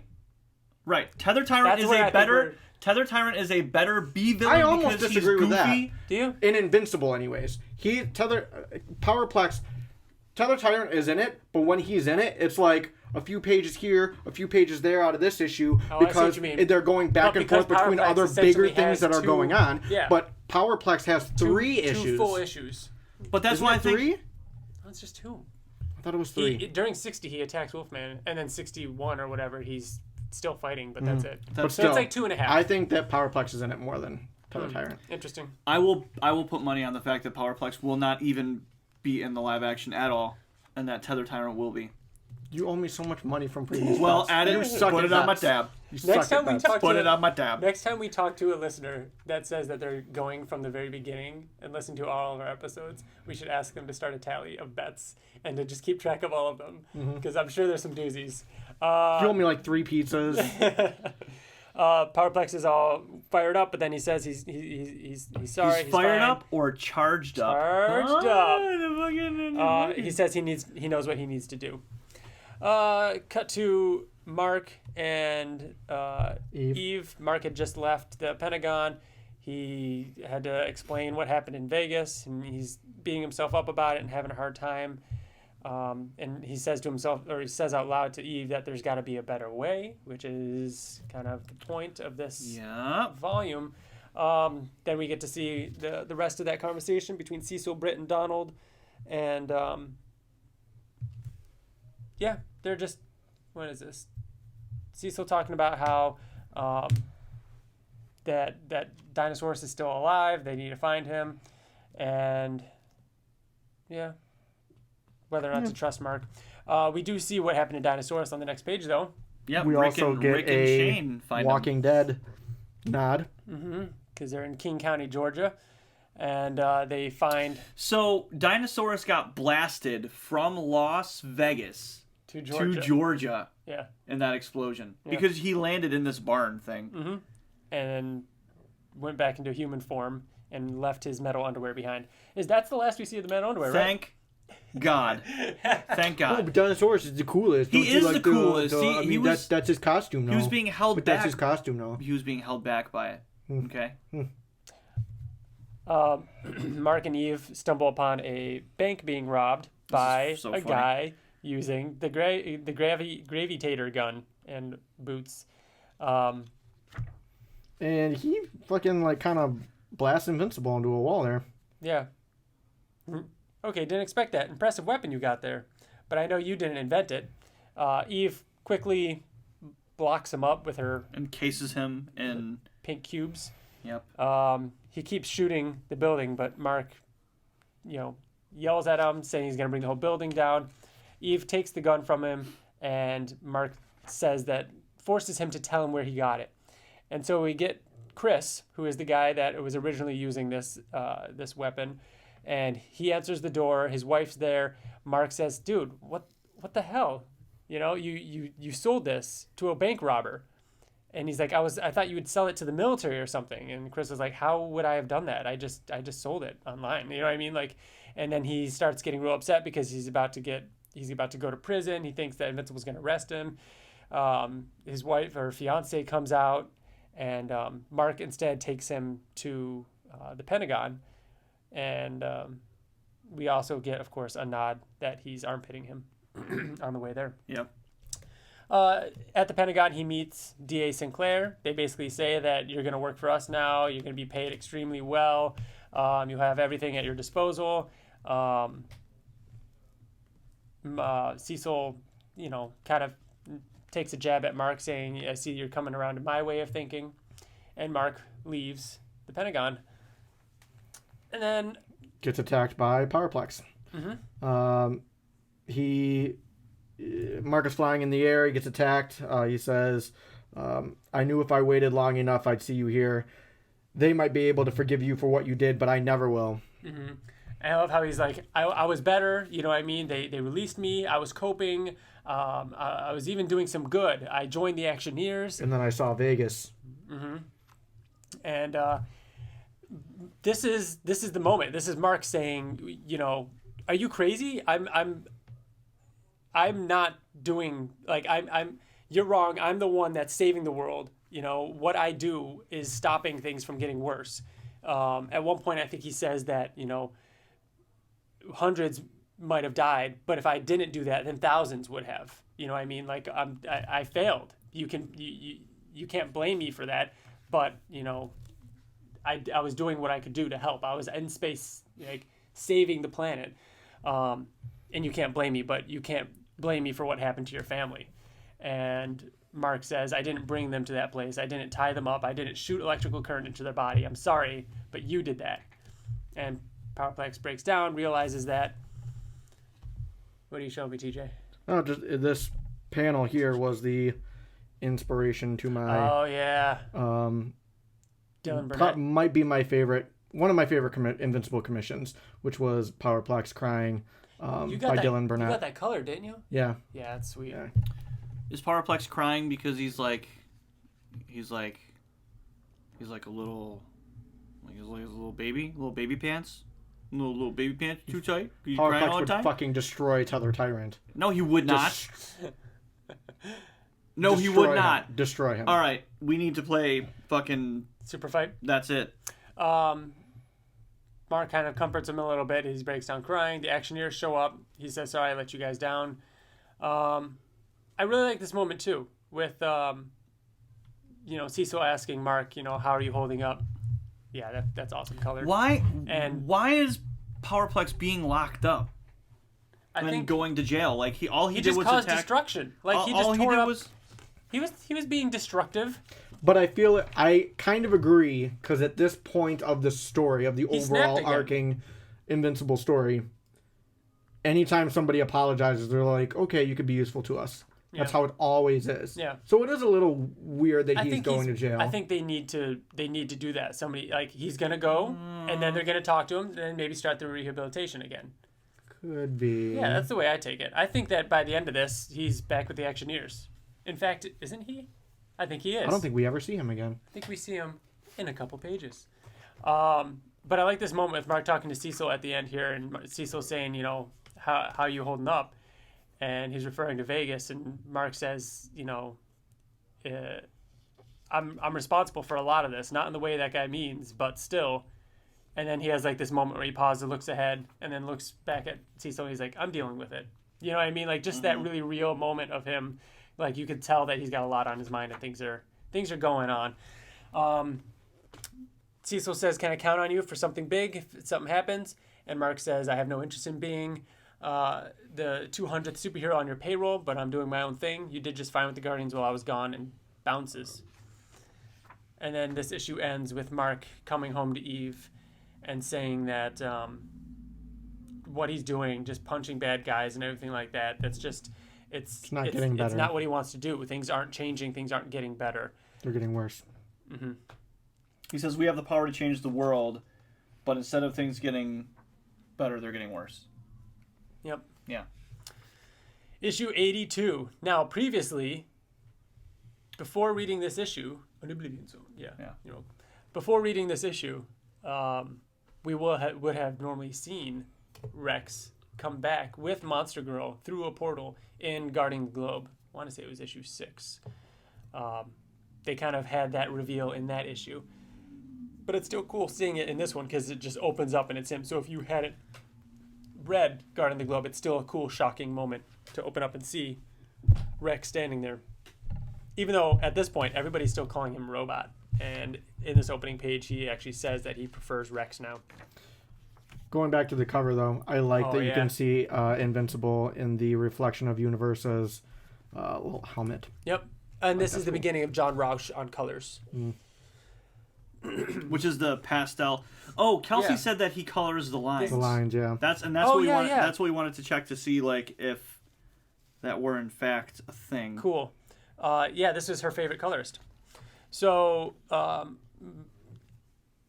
Cecil asks why you returned, he said that he did what he wanted. He made a civilization devoted to peace, and it ruined his life. His reasons for returning were personal. And then Cecil offers him a job, and he says that he has something much bigger planned for him than being a member of the Guardians. And he says that after everything that's happened in Paris and Vegas, Paris being Guardians of the Globe comic with Set. Fucking awesome. Yep. That he needs someone that can help out with all the resources they have. And Rex is like, what do you mean? What resources? And then we get a cool spread here with all the teams that they have. He goes through Capes, the Actioneers, including Powerplex. But again, I mean, maybe that's not current. Assuming he's on the team. Sorry, I want to go back again to this conversation with Cecil and Robot/Rex. It starts off with him saying, with Cecil saying, "I know this must be weird for you, but it's been less than a year. But for you, it's probably seems longer. You've been gone for ... And then Rex says, "It's hard to gauge as there really is no planetary rotation that was similar to that of Earth. But I guess somewhere in the range of 12 years." That's right. This is when they start saying 12 years. So us as readers, everybody, 12 years. They say it a few times. So he's going through all the different teams that is now like helping protect Earth. He brings up Capes, the Actioneers, the Wolfman and the Wolf Corps, Tech Jacket, though he doesn't directly answer me. There's also Invincible, and then of course the newly expanded roster of the Guardians of the Globe. And Rex says, "What does this have to do with me?" And he's like, "Well, I want you to be in charge of all of them because of his ability to kind of split his consciousness and be able to be in multiple places at once, have robots in different places at different times." He thinks that he's going to be extremely valuable, and Rex accepts, and he says, I'm willing to devote my entire life to this. There is nothing else for me, not after. This is a distraction I would welcome. He's being super weird and depressed. Yeah. He's very depressed. He's sad about something. We don't know what. Yet. Stronghold Prison. What is penitentiary? When did we see that? This is Stronghold Prison. When Dinosaurus was... That was in the Pentagon. In the Pentagon. Huh. So there's a penitentiary in the... Pentagon? Pentagon? Prison, penitentiary, Pentagon. Battlestar Galactica. So Mark is... Mark goes to see... Universa. Yeah. He begins to talk to her. She starts yelling at him. He insists that she let him speak. He goes out to ask if she can, you can loosen some of the shackles so he can talk to her so she can be a little more comfortable. And that she's, harmless without her staff anyways. The guards don't allow it. Because she, even without her staff, she took down a bunch of their workers. There's one page with Duplicate and Eve out at dinner, and Duplicate gives her some shit for eating a salad, saying that you're losing weight for Mark now that he's back. And Eve's like, no, I'm eating a salad because I like salad. She's very kind of subtly fat shaming her. Yeah. A bit. And Eve mentions that she is kind of losing weight now that she's back in action from time to time, and that Mark actually likes her the way she is. Dinosaurus, David Anders, Mr. Anderson, is turning himself into the Pentagon, and he says, not yet. Never mind. I was going to say, he says he realized how he changes, but not at this point.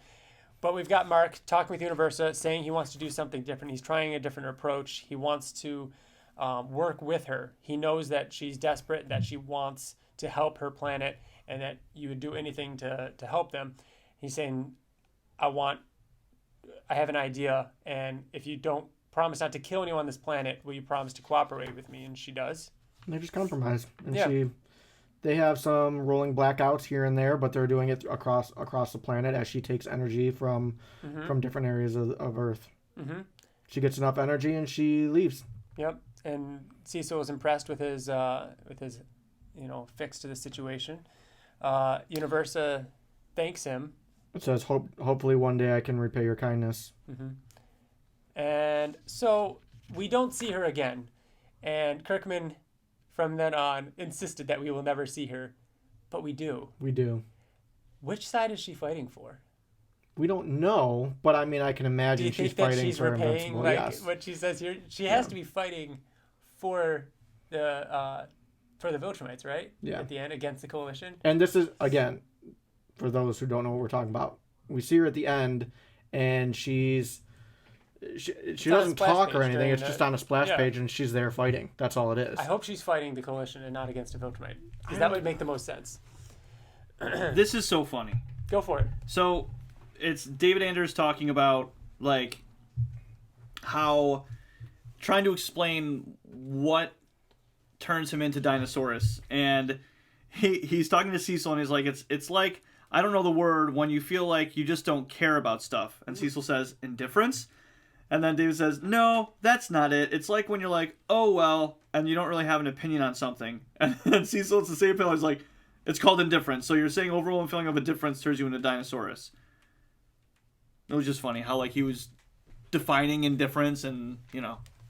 But what turns him into Dinosaurus? Because I'm still not perfectly clear on that. The moment of him being indifferent on something. Kind of like when you give up. In this moment, that's how he's describing it. But later on in this volume, we see something very different. It almost looks like boredom. It's boredom. And Mark talks, I mean, we'll get to it, but Mark talks him to death in order to turn him. And he doesn't feel indifferent about anything. He's just like getting bored of Mark's story. Being unsure about a decision? I think that is what he's saying here, but later on I feel like we see something different. Yeah. I don't know. Indeed. I think we need to talk about something here. This is our first look at Amanda. At grown-up Amanda. Yep. And damn. Yeah. She fine, bro. Yeah. Not as fine as the monster version of course. Yeah. Of I mean, Monster obviously. Girl, but a close second. Probably right next to that. Right next to. How she's sitting to the side. She knows. Yeah. She knows. Ottley has sketches in the back in the sketchbook section where he actually drew a version of this with pants and also one with the skirt, and was like, no, we went with the skirt. Like Robert liked the skirt better. That skirt is so short that her butt cheeks are definitely hanging out the back of those. The skirt 100%. All right, so Ryan got the single page spread of the last Universa fighting. She's fighting. She's shooting a blue guy. She's fighting the Viltrumites. She's fighting the Viltrumites. Which I think it makes sense. No, I think it makes sense. Because she made friends with who just now in this volume? Mark. It was Mark. It wasn't the government that would allowed her to do everything that she did? I mean, she literally says to Mark that I'll repay you. Yeah, but was she talking to Mark or is she talking to Earth? Oh, I get what you're saying. So Earth goes to her and says... Yeah. Because maybe over the years, maybe she comes back. It's not Mark's energy. It's the government. It belongs to the government. Yeah. Over the years, she comes back to Earth. She needs energy every once in a while. We help her out. Mm-hmm. You know, they join the fight as part of the coalition. Yeah. Interesting. Finds Mark on the battlefield, realizes that she's wrong, and then changes sides. There you go, headcanon. And then Space Racer comes in. But it's not the original. So we've got, Amanda. She mentions that everything's so different now because, Rex asked how she was adjusting. Cecil asked to meet Mark in the White Room. Mark says this is never a good sign. Mark's telling Cecil how he sees a time where he's not wearing the costume anymore, and he has no intention of wearing an earpiece or anything like that anytime soon. He says that there's a smarter way of going about things, like what happened with Universa, and that maybe even with Dinosaurus things could be different. And Cecil says, no, that maniac, nothing will get through to him. And Mark says that he's actually helping humanity, or he could be helping humanity. And Cecil bumps that conversation and doesn't want to talk about it now. And Cecil says, there's some things that I've been meaning to tell you. This might upset you, but don't be alarmed. There's some things I've been keeping from you. And that's the last page. And there's the reanimated alternate universe Marks. Invincibles. Yeah, Invincibles standing there. 83. Top 10 cover. Easily top 5. I don't. Easily top 5. No way. I actually do think this one might actually make a top 10. This is so cool looking. Come on. I don't think it would. Let's do a top 10. Let's do a top 10 for the next episode. It's that I want to, but that doesn't work well as a audio podcast. Yeah, but people can maybe look we'll it up. try and make that into a video. That'd be a cool video of us showing. We'll each have like an iPad or something like that. I think we should do it, and we can make it quick. I can make it into... Yeah, but we could also make it into a video, and it'd be better. We'll see. We'll do something. It's going to happen. It will happen. I don't think that those would be on your... I think you would try to fit it in now, and it's not going to match up. Yeah? I'll be able to find covers that you like more than this cover. I like this cover. I'll be able to find 10 more covers than you like. The way more I than that. like the bulletproof cover of him like in the puddle of blood. Like it's creative. It's different. It's like issue 50, like all white with like I like unique covers like that. And this is one of those. So we'll see. I don't know. I feel like there's a lot of them though. I feel like there's a lot. I don't know. All right. So Cecil says, "Listen, before you choke me," and then Mark very calmly says, "Okay, so these are the alternate versions of me that died." He's like, "You turn them into Reanimin," and then Cecil goes on, like interrupts him, is like, "Listen, I know why this would make you mad," blah blah blah, and then he's like, "Wait," he's like, "You're not mad?" He's like, "Why aren't you gonna choke me?" And then Mark says, he's like, even though it's super weird seeing dead versions of myself, he's like, it makes sense. He's like, as long as the technology doesn't let him like wreak havoc on the world. And then Cecil lets him know that that's not going to happen and all that other shit. And then Mark just simply leaves. He's like, all right, cool. Let me know if you need anything. Great panel of Cecil. Just left in there. Wow. Yeah. Like he was expecting this huge confrontation and nothing happens, which just goes to show, the level that Mark has changed. Yep. We've got Titans like Mahershala Ali. Mahershala Ali's criminal mastermind headquarters, his secret headquarters in the city. Magmaniac and Tether Tyrant show up, saying that they basically need some help here. They couldn't make ends meet. They're struggling financially. Did you guys growing up ever think that it was ends meet? Ends? Like that saying. Couldn't make ends meet. Yeah. MEAT. I never thought EAT? that. Yeah, I always thought it was MEAT. Yeah. You thought it was meat? Yes, ends meet. It's not? No, it's ends. Oh my god. Two We just couldn't make ends meet. Think about it. You have two ends, you can't make them meet. Oh my god. Oh my god. I am just as appalled at the fact that you guys believed that. I guarantee. Dude, 2 out of 3 of us believed that it was ends meet. Why would you think that though? Just fucking up, know. I Most don't of the know. time being younger and just not thinking. Like, yeah, ends meet. Doesn't make sense. Ends meet. Like even the way that you like say it doesn't sound like ends meeting. It sounds like ends meet. Like the meat over there is the end. I feel like, hey, if you're listening to this and you agree with them, please write in. I feel like I really want you to, because I think that it was years ridiculous ago that I found out that you two really are the only two people in the entire world, and There's you just no happen way. to know each other. There's no way. There's no way that I people bet you think can that. Google ends meet, MEAT, and you'll find that people ask that. No, you'll get a spelling correction. I don't think is that what you you'll even get. need to do that. I honestly think that you could just ask people on the street and they will tell you that they will I agree think with us, Ryan. TJ, I think you're in the minority with this.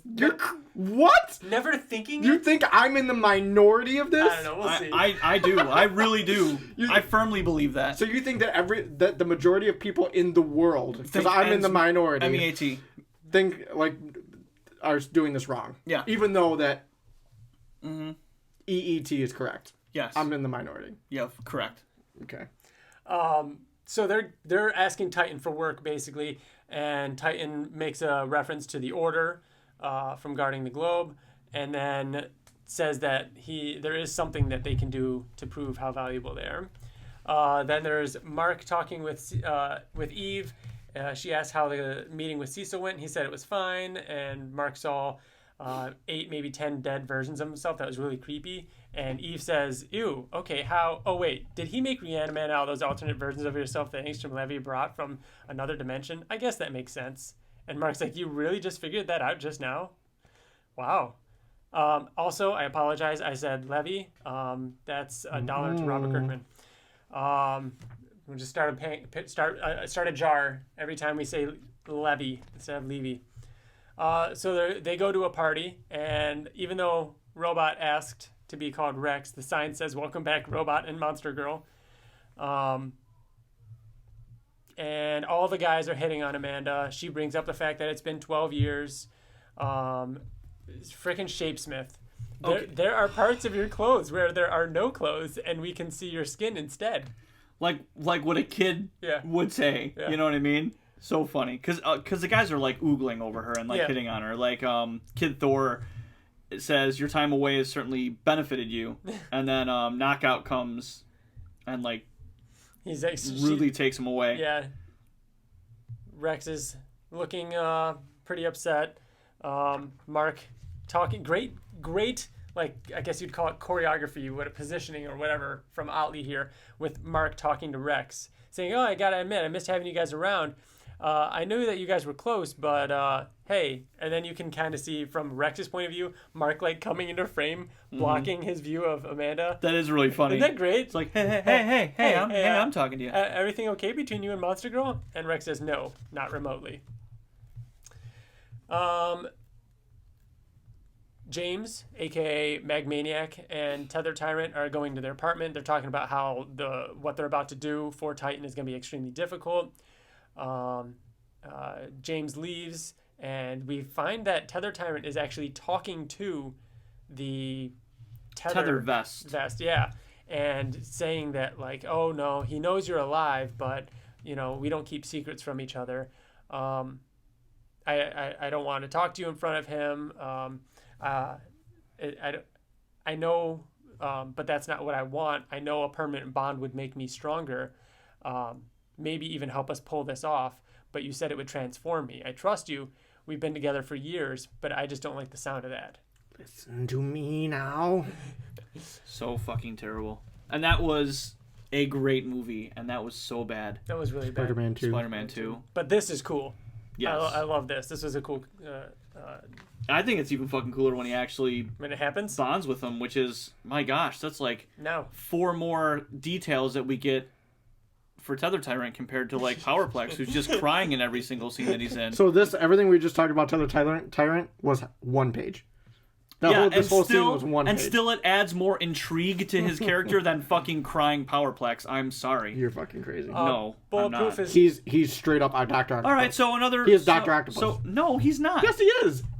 He is Kirkman's answer to Dr. Octopus. And 100%. So I can't like him? No, you can like him. Okay. But he's not as good as Powerplex. Not even close. Because he's like Doc Ock? Yeah. No. Your logic makes no sense. Does it? Or doesn't it? Or does it?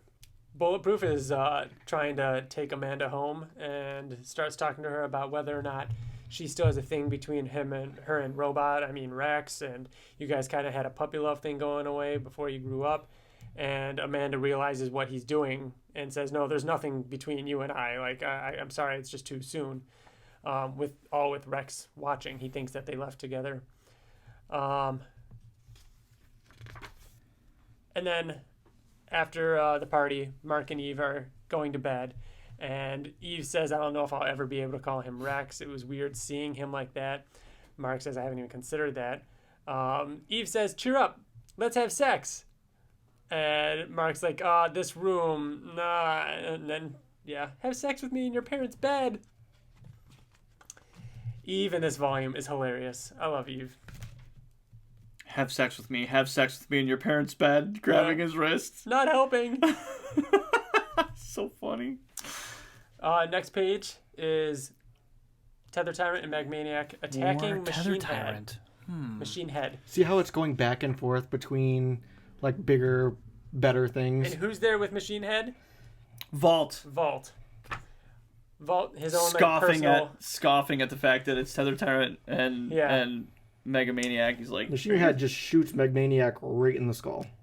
Magmaniac's like, are you how bad at you are this? I worked for you for 3 years and you didn't know that bullets can't hurt me. Vault electrocutes Tether Tyrant's tethers and stuns him. Vault comes after Magmaniac and squashes his head. Yeah, figures out the right voltage and smashes his head, killing him.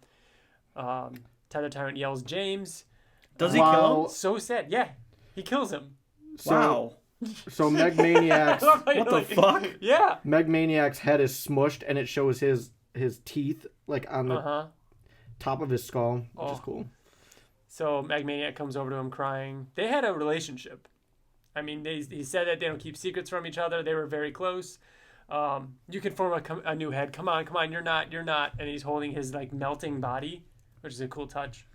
And he says, "No, actually, it's not a cool touch. It would be a very hot touch."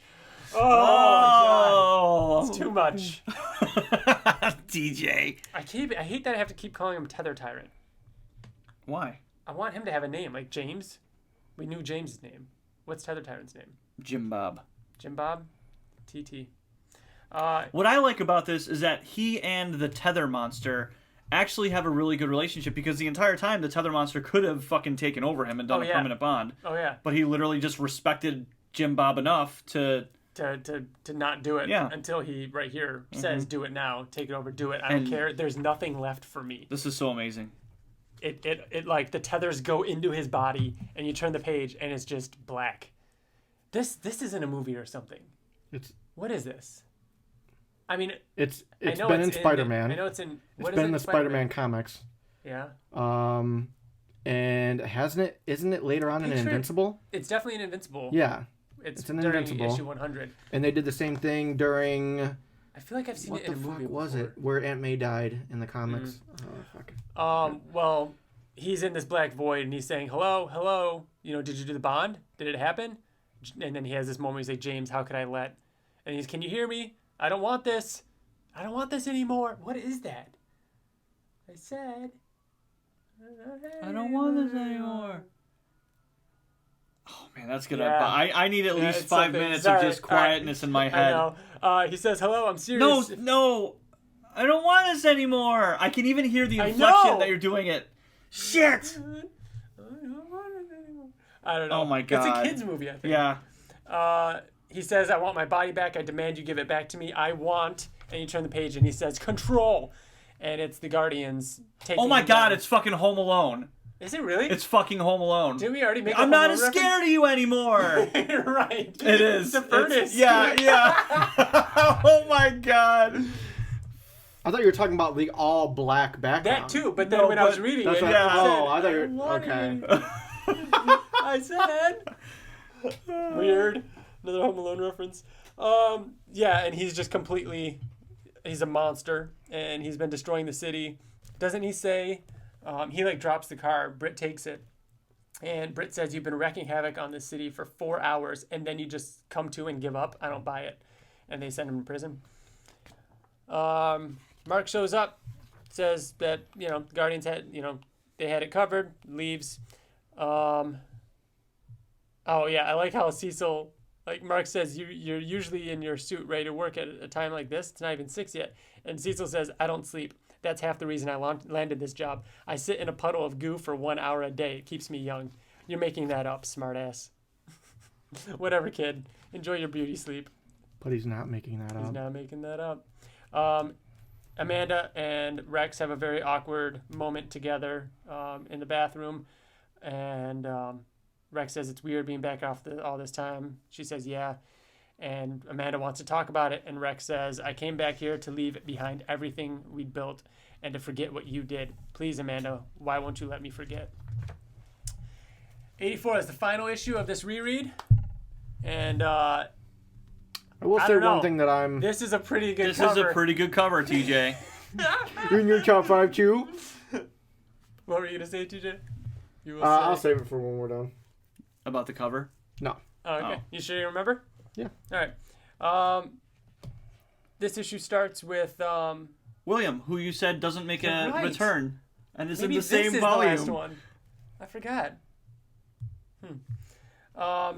Mark kind of giving Eve some shit about, or William giving Eve some shit about Mark in Las Vegas. She's saying it wasn't his fault. And then there's Mark standing on the sheet of glass, which D.A. Sinclair and Chris have converted into a solar panel that is providing cheap, clean energy for nearly half the country. They're doing what? And it's employing thousands. Dinosaurs. So, yep, turn the page, 2-page spread with the smallest text imaginable. Dinosaurs was right. What? What was that? What? Nothing. Let's see. We've got more Rex and Amanda. Is this where you find out? No, not yet. It's soon. Soon. It's not this trade, isn't it? No. That's what I was going to say. Damn it. That was the thing that I was saving to the end. Is I feel like this was such an overarching thing throughout this trade that I feel like it should have ended with this trade. You know what? It happened during their argument. Yeah, no, like during the flashbacks to and from. It was during that whole arc. Yes. Which is the next arc. So that makes sense. There's no way it's 2 arcs from now. They kept it going that long. This was when Ottley and Walker were going back and forth, and that was 89 to like 94. Wow, so we still got a few issues to go. Yeah. If it does happen there. Are we sure it doesn't happen right before then? I feel like it's the first issue of that arc. Maybe the next trade ends with that? She says that I saw you watching. I didn't sleep with Bulletproof. Rex says, I don't care. Not anymore. So this interaction with Mark and Eve, it's Mark at home watching a movie. It's pretty much Mark being very ambiguous with what he's going to do, but he's literally just saying to Eve, he's like asking permission. Listen, I'm gonna do something that might get some flack, you know. I just want to make sure you're cool. But I love you, and I'm doing it because I'm right. I think it's. But he also says that it's similar to what you were doing in Africa. Yes. Like he's doing it. That was a cool callback. Trying to better the planet. Yeah. Right. So then the next page is Cecil and Goo. In his goo. And Donald walks in and says it's invincible. It's bad.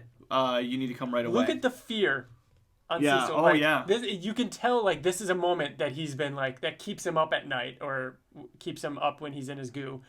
And he's, constantly waiting, any day now, Mark is going to turn just like Nolan did. And you can kind of see that in this expression. So it's Mark in Stronghold Penitentiary, right? Cherry. And it's David Anders. Are you here to kill me? He's like, no, I'm here to save you. And he is watching Spaced. We Nick need Frost. to write down. We just need to write it down. This is my favorite Ottley, call in all of Invincible. Hey man, was that you, or did Kirkman say, hey, he's watching Spaced? You think so? Oh, what? I think it's definitely Ottley. No, I think it's definitely Kirkman. Really? Yeah. Why are you saying Ottley? Because I feel like Kirkman in the script says, full page spread, Mark standing in the doorway, we do know David that Anders is watching. We do know that Kirkman is friends with Simon Pegg. We know that Kirkman and Ryan Ottley were on the set of Paul. Yeah. Why? But why are you assuming that it's? Why not? I would assume that Ottley's just as fan of them as Simon Pegg and Nick Frost as Kirkman is. We know that Simon Pegg is an Invincible fan. We know this stuff. I think he just did it. Why couldn't he be just as much a fan? I feel like anytime there's Easter eggs like that, that's almost always Ottley. You think all the Easter eggs are Ottley? I think the majority of them. License plates, anything that's goofiness, that kind of stuff, is Ottley.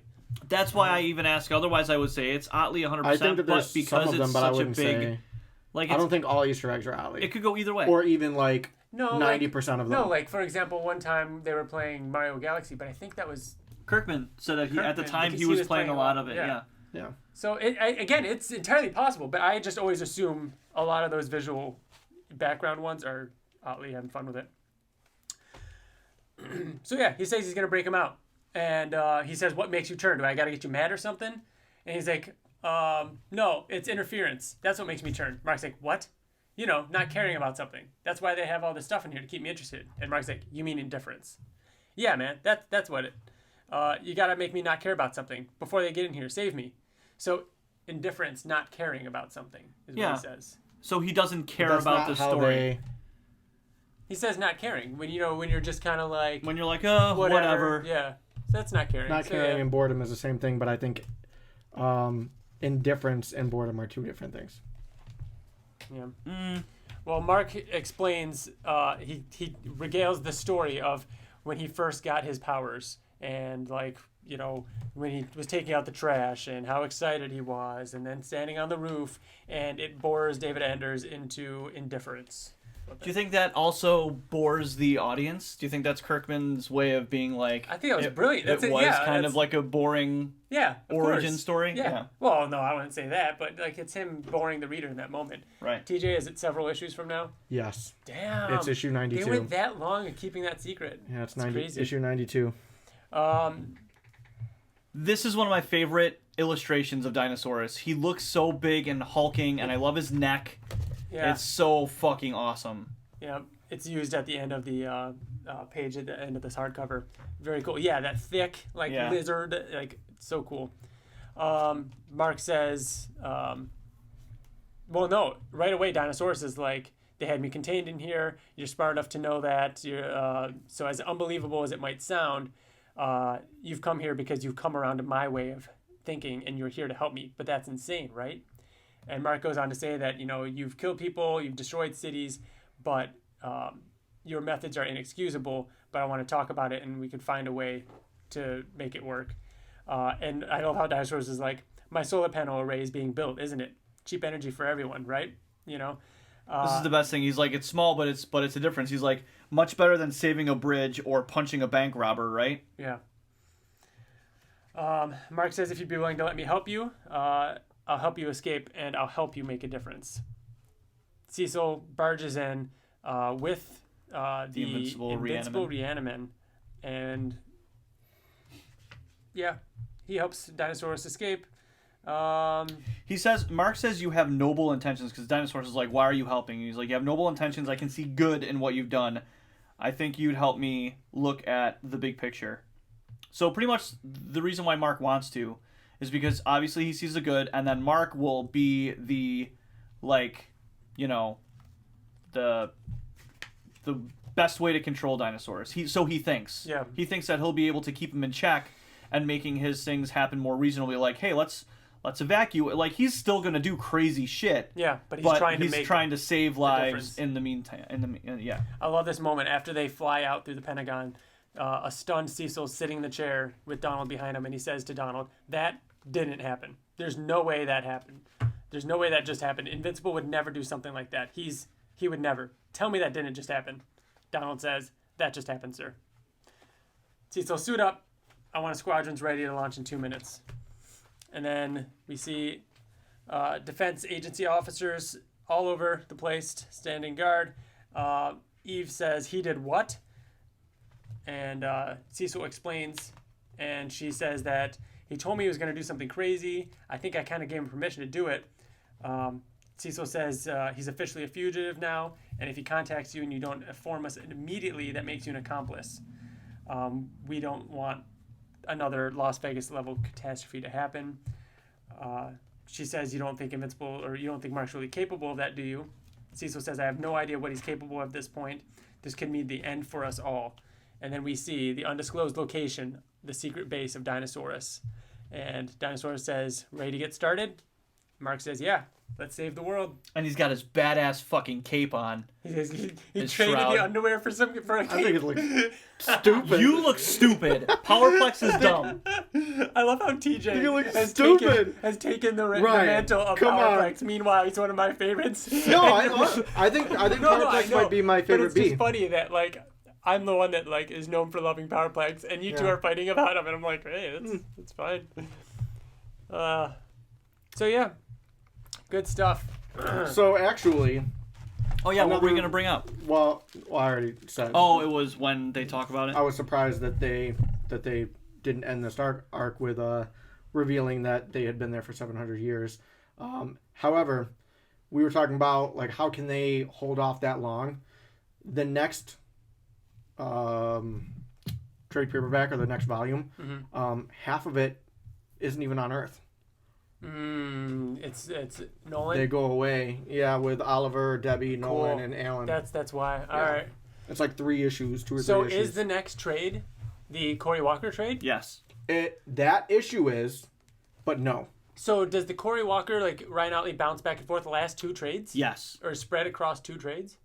Yes. I think it does, but it's not the next one. However, Corey Walker does do the off-world stuff with Nolan and Oliver and stuff. It's not the back and forth stuff. No, the back and forth stuff then doesn't start till the next. It's the beginning of that. Should be the beginning No, of that. still not.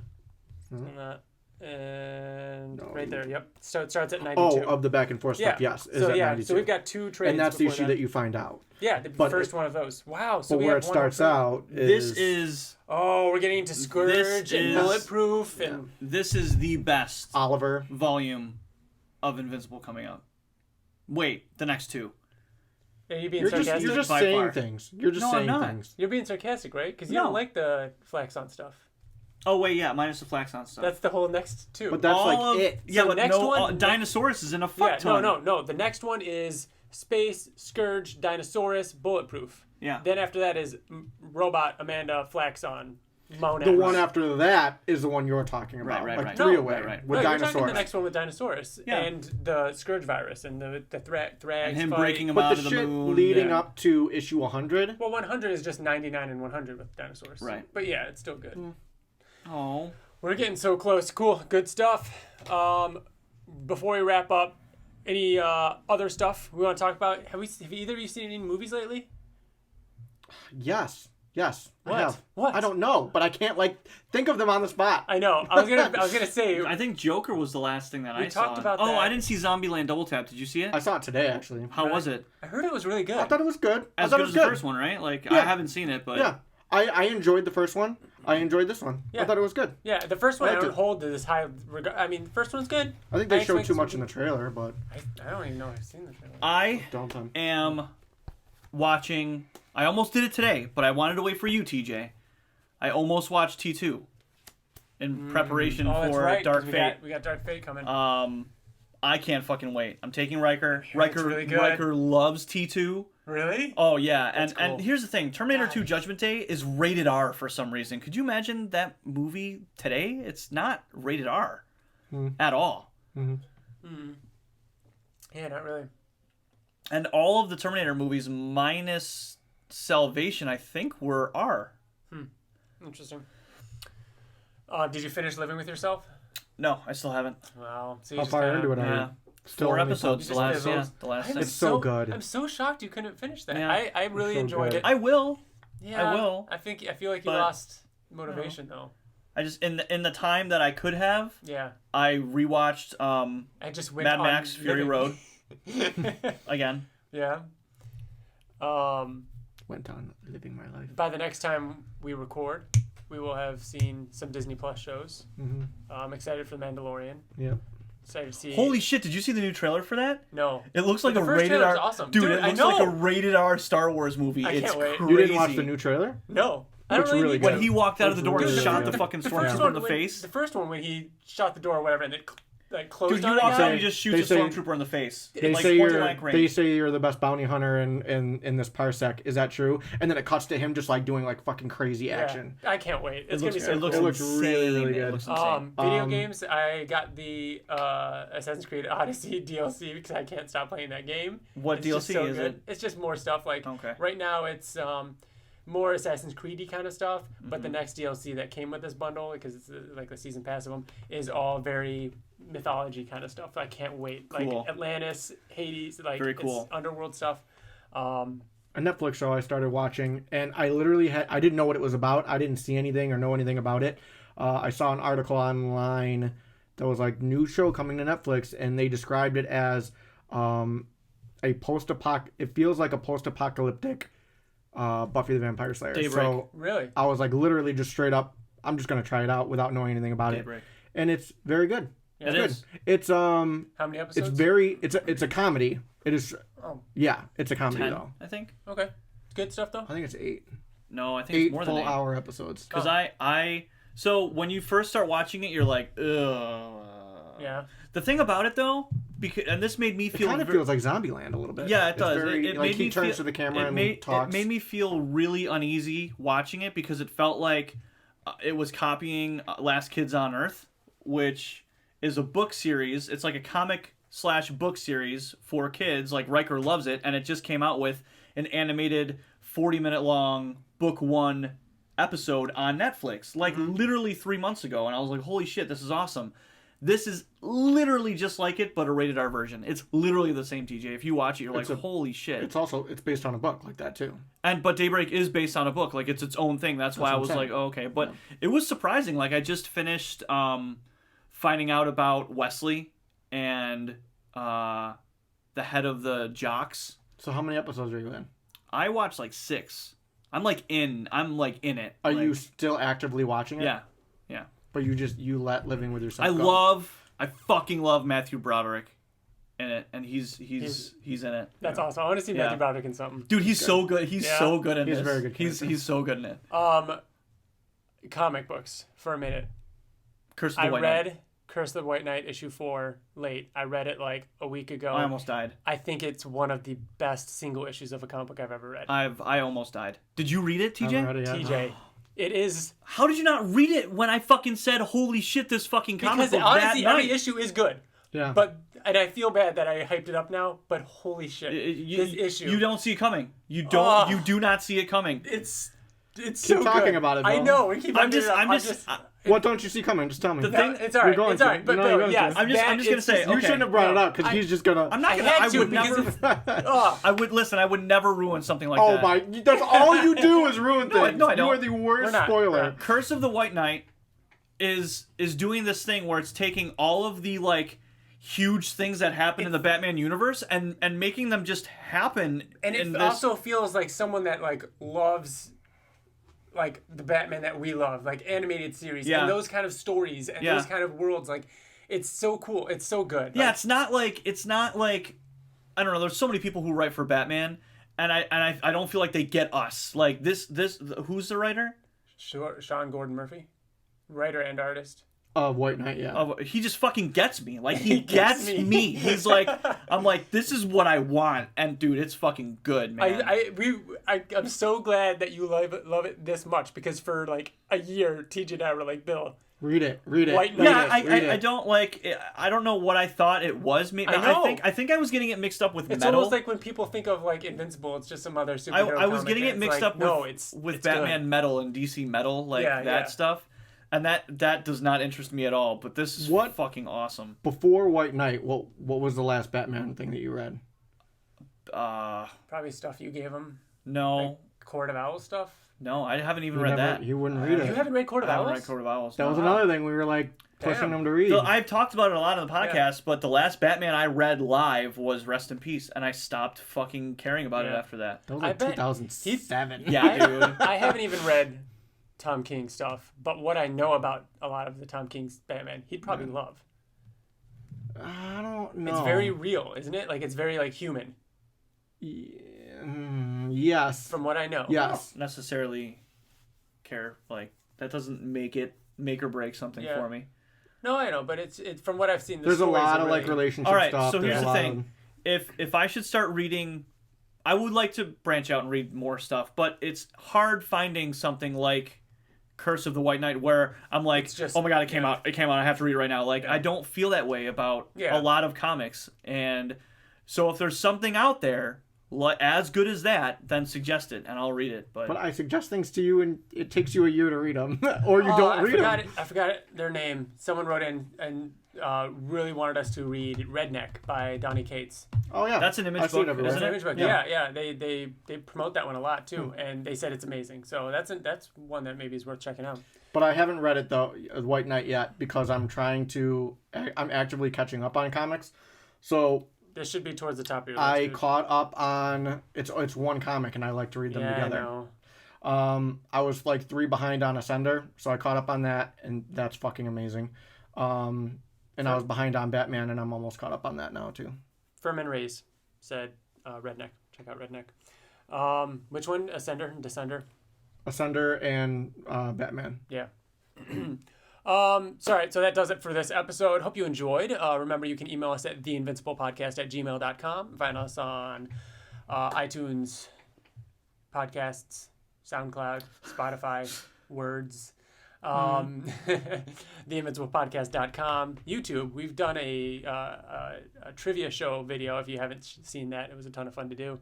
Otherwise, we'll be back a month from now. We're first Friday of every month. And if you're listening to the background, you could probably hear our outro song. This one is called Together by our friend Wyatt Layne. You can find his music over on SoundCloud, iTunes, and Spotify. And I'm starting to not be able to speak because I've been talking too long. You're doing a fine job. All right, everybody. Thank you for listening. We're out. Bye. Bye. Later.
A long time ago, when I was on a podcast, it was like on a cassette tape, and you hit record on it, and it was my own radio show in my bedroom. No way. Me and my sister did it. Ask Sarah.